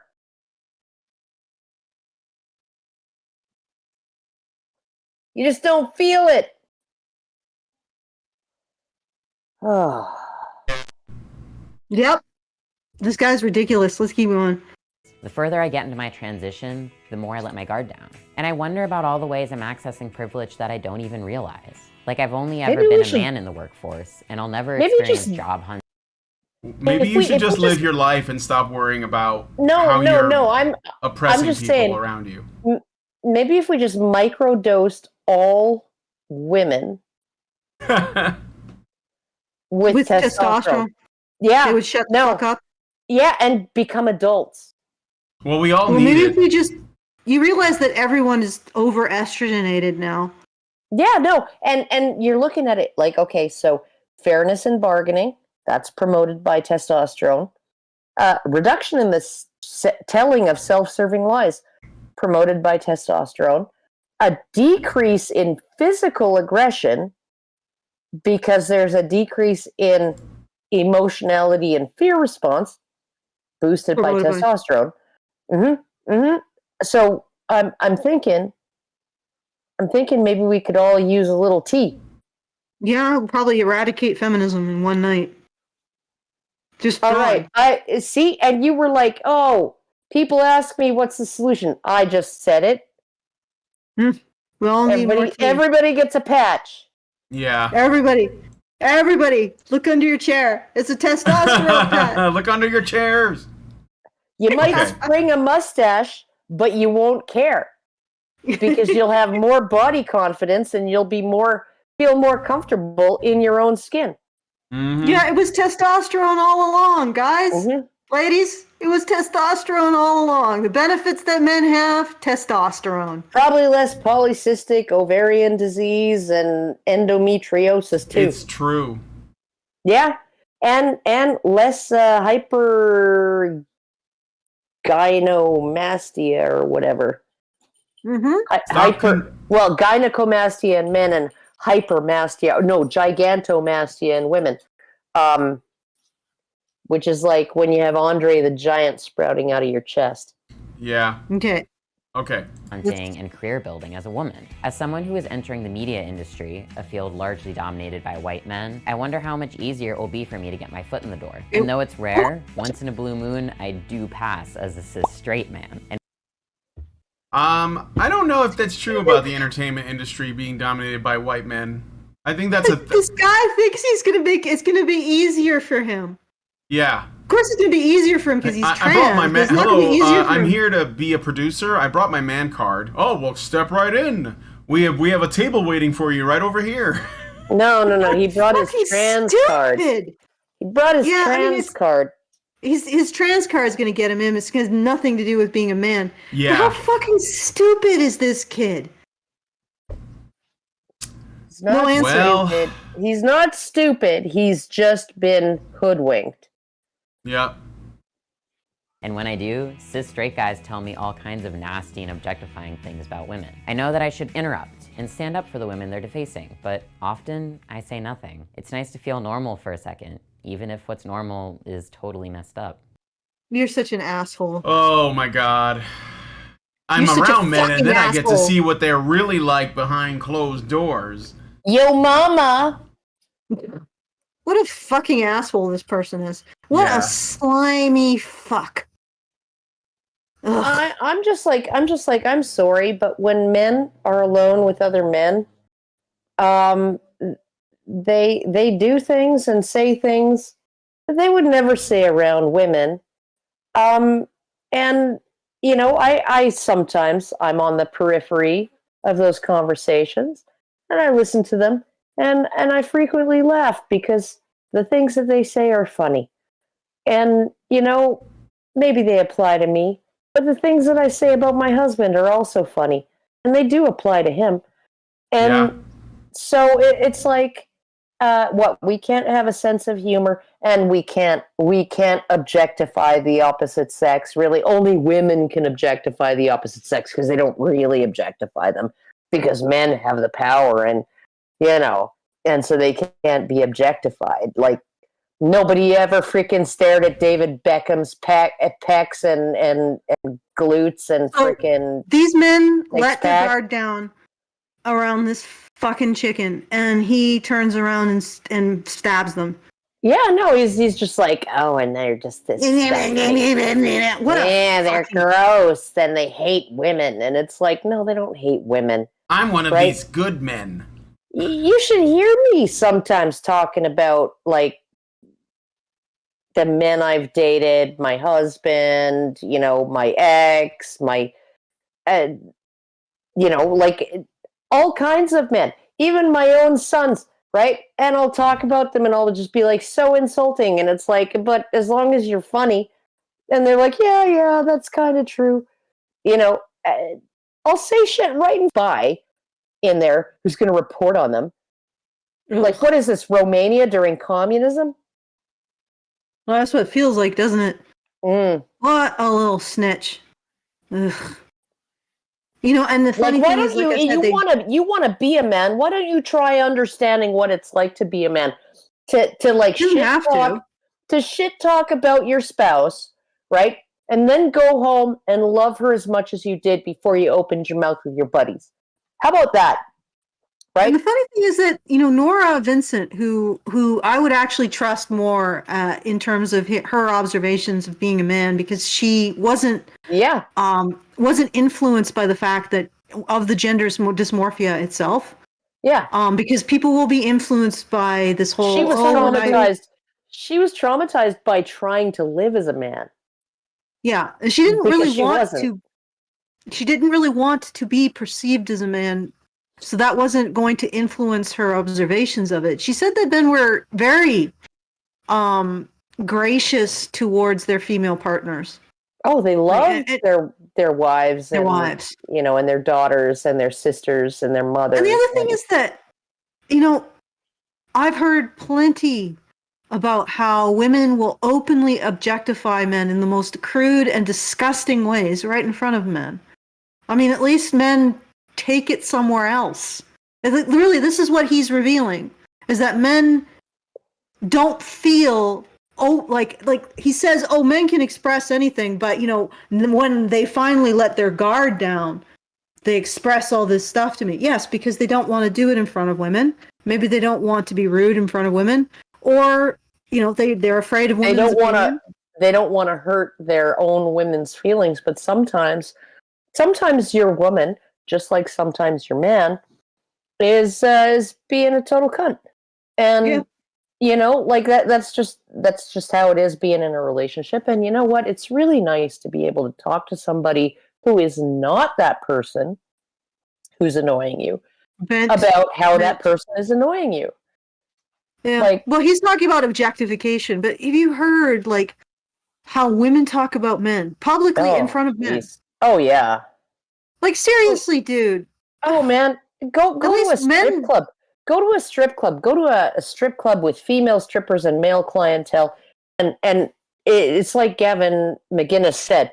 It's like men are at a cathedral, right? They're at a church, right? And they're just like, oh, and it's almost like they're in prayer, and they're just sitting there quietly, just watching, and they don't really, and if you touch one of them, you're out. You're booted out. Bouncers come and get you, right? And but women on a ladies' night with male strippers, oh God, those women, there are male stripper troops who are full of straight men who strip, who only do gay clubs because gay men know how to keep their hands off, and women don't. And the ladies' nights, the clubs that put on ladies' nights, they won't police that shit. They won't stop the women from just grabbing whatever they want to grab.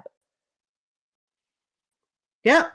Now I'm pretty sure quite a few male strippers won't do ladies' nights. They'll just strip for men, even if they're straight. Yeah. There is like a daytime talk show clip I saw where male strippers were talking about the abuse that they have to deal with at their job. But I have to find it because I was curious about that. Okay, so there's like 30 seconds left. I don't know if you want to hear it or if okay. Okay, let's just blast through it and then we're done. 30 seconds. But it doesn't have to be this way. It's important for all men, trans and cis, to fight the norms established by the patriarchy. Though our experiences are different, we all have some degree of access to this loud, powerful, at times dangerous thing called privilege. It's imperative that we do our best to acknowledge this beast, rein it in, and not use it to fight women, but to fight for women. No one chooses the knapsack of privilege, but how you unpack it is up to you. Oh, like I said, you have to use it to fight for women. Yeah, You're the first man to ever think about fighting for women, dude. Yeah. High five! First man ever to want to provide and protect women. Yeah, wow, this whole thing about men turned out to be a thing about women. Who'd have thought? Yeah, no. Who'd have thought? But there's only one good man, and it's this one. This is basically just, like respect women with extra steps, like a lot of extra steps. So, you remember the other guy that we watched, or the girl that we watched? And he was like the same thing. Like she's going to be the one good man without even being a man. Yeah. These women are going to become men, and they're going to become better men than men. You know what? I think that's fine. They can go do that. Have fun. And men will continue to stop being interested in women. Like, what is it, like 10% in a year? Like the number of men looking for anything to do with women went down 10% in a year. Yeah. So like 15% in 2 years. If that keeps going, they'll be like, absolutely no man. They'll just look at this and they'll be like, okay, what's on the TV? Men won't give a fuck at all. And you know what? That'll be interesting. Yeah. Wow. It'll be interesting to wake up in a world where a woman isn't looked at. Men just don't care. Yeah, ever. Like you don't even have the betas. Like they're not going to be interested. And I guess you'll be stuck with the men who look really good, have no social skills, because this is another thing. Like that top 5%, 10%, that you just go on the carousel and you get a sex partner. They don't have any goddamn social skills. They don't even have the social skills I have. Yeah. I don't have social skills. Yeah, anyway. I know you don't, but no, and I don't either, like I scandalize my mother-in-law on the regular, but that and her entire family, so. Yeah, I just hide behind my dog. Anyway. Like my mom had an entire lifetime, 52 years to get used to me. My mother-in-law's only had 13, so I'm going to give her a break. Okay, so once again, we're doing our monthly fundraiser at feedthebadger.com/support. Be a man. No, please don't. That was facetious. Please do consider supporting us at feedthebadger.com/support. Very much appreciated. Actually, you know what? Next time I come on, I'll try and be on less Benadryl. Oh, that's okay. I know you were ill, so it's good that you came on. I had a headache today after my strange stomach illness yesterday, but I took some pills and the headache went away. So that's good. I don't know where I was going with that story. But anyway, please support us, feedthebadger.com/support. We still have 2,710, something like that, to go. So anything that you can do to help out is great, is very appreciated. And yeah. And you can also send us a message at any time through feedthebadger.com/justthetip, and we will endeavor to read that message on the next show. If you have any commentary about what we talked about here, if you want to call me out for something that I said or anybody else said on this, you can do that as well at feedthebadger.com/justthetip. Yeah. And back to you, Brian. I don't have anything more to say to this. I've said everything I wanted to say. I think you said it all. Yeah, all right. I think so too. So, if you guys like this video, please hit like, subscribe if you're not already subscribed, hit the bell for notifications, and please leave us a comment, and most importantly, please share this video because sharing is caring. Thank you guys so much for coming on and joining us on this episode of the Fundzerker, and this video is finally over, and we will talk to you guys in the next one. Right, activists are machines, dude. Okay, they are literal machines. They are talking point machines. They are impossible to fucking deal with, especially if you have like a couple dudes who have good memory on top of that too. Holy shit, you're fucked.